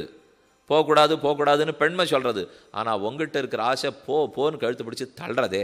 அதனால தான் போற்றி யாம் வந்தோம் நான் அமேயம்னு இருந்து தத்தஸ்ய சதிருஷம். நாங்கள் எப்படி இருந்திருக்கணும்? நீயா வரணும், நீ வந்து காப்பாற்றணும், நாங்கள் தான் காத்துட்டு இருந்திருக்கணும். சீத்தை காத்திருந்தாளே, ராமனா வரட்டும், இல்லைன்னா அனுமார் கேட்டார், உம்மை இப்போவே என் முதுகலை எழுந்துருளை பண்ணிட்டு நேராக பறந்து போய் 10 நிமிஷத்தில் ராமனிடத்தில் விட்டுடுறேன்னார். சீதை மறுத்தாள். அவர் வரணும், அம்பு கூட்டத்தால் அடிக்கணும், என்னை சிரமிட்டு போகணும், அதுதான் சீதையாகிற எனக்கு பெருமை என்று சீத்தை சொன்னாலும் இல்லையோ, அதை போல் ஆண்டாளும் கோபிகள் என்ன பண்ணியிருக்கணும்? கண்ணனா வரட்டும், நம்ம வீட்டோடு இருப்போம், அவர் வரட்டும், இப்படி தான் நாங்கள் இருந்தோம். ஆனால் இந்த 20 பாட்டா எங்களுக்கு என்ன நிலைமையாயிடுதுன்னு தெரியல. இப்போ கிளம்பினோம், இவ்வளோ கூட்டம் எங்கேன்னு கேட்டுருக்கோம், வந்தோம். அதைத்தான் போற்றியாம் வந்தோம் புகழ்ந்து. நாங்கள் ஒன்று ராவண நாட்டம் எதிர்த்து இருக்கலே, சீதை ஆட்டம் பேசாமல் இருக்கலே, வரணும் வந்திருக்க முடியும். யாம் வந்தோம் புகழ்ந்து ஏலோர் எம்பாவாய். நாங்கள் எந்த குணங்களிலே தோற்றோமோ, உன்னுடைய எந்த பண்புகளுக்கு தோற்றோமோ அதை புகழ்ந்து பாட வந்தோம். எங்களை தோற்கடித்தாயே, அந்த பெருமைக்கெல்லாம் போற்றி பாட வந்தோம். போற்ற வந்தோம் புகழ வந்தோம், தேவரீர் எழுந்திருக்க வேண்டும் என்று பாடியது இன்றைய பாசுரம். 21வது பாசுரம். என்ன வேணும்னு கண்ணன் கேட்க போகிறார், உன் கட்டாட்சம் வேணும்னு பிரார்த்திக்கிறது நாளைய பாசுரம். ரொம்ப முக்கியமான பாசுரம். செங்கண் சிறுதே எம்மேல் விழியாவோன்னு திவ்யமான கட்டாட்சத்தை வேண்டுகிற பாசுரம். என்னங்கிறதை நாளை விண்ணப்பம் பண்ணுகிறேன். இப்போது 21வது பாசுரம் அனுசந்தானம்.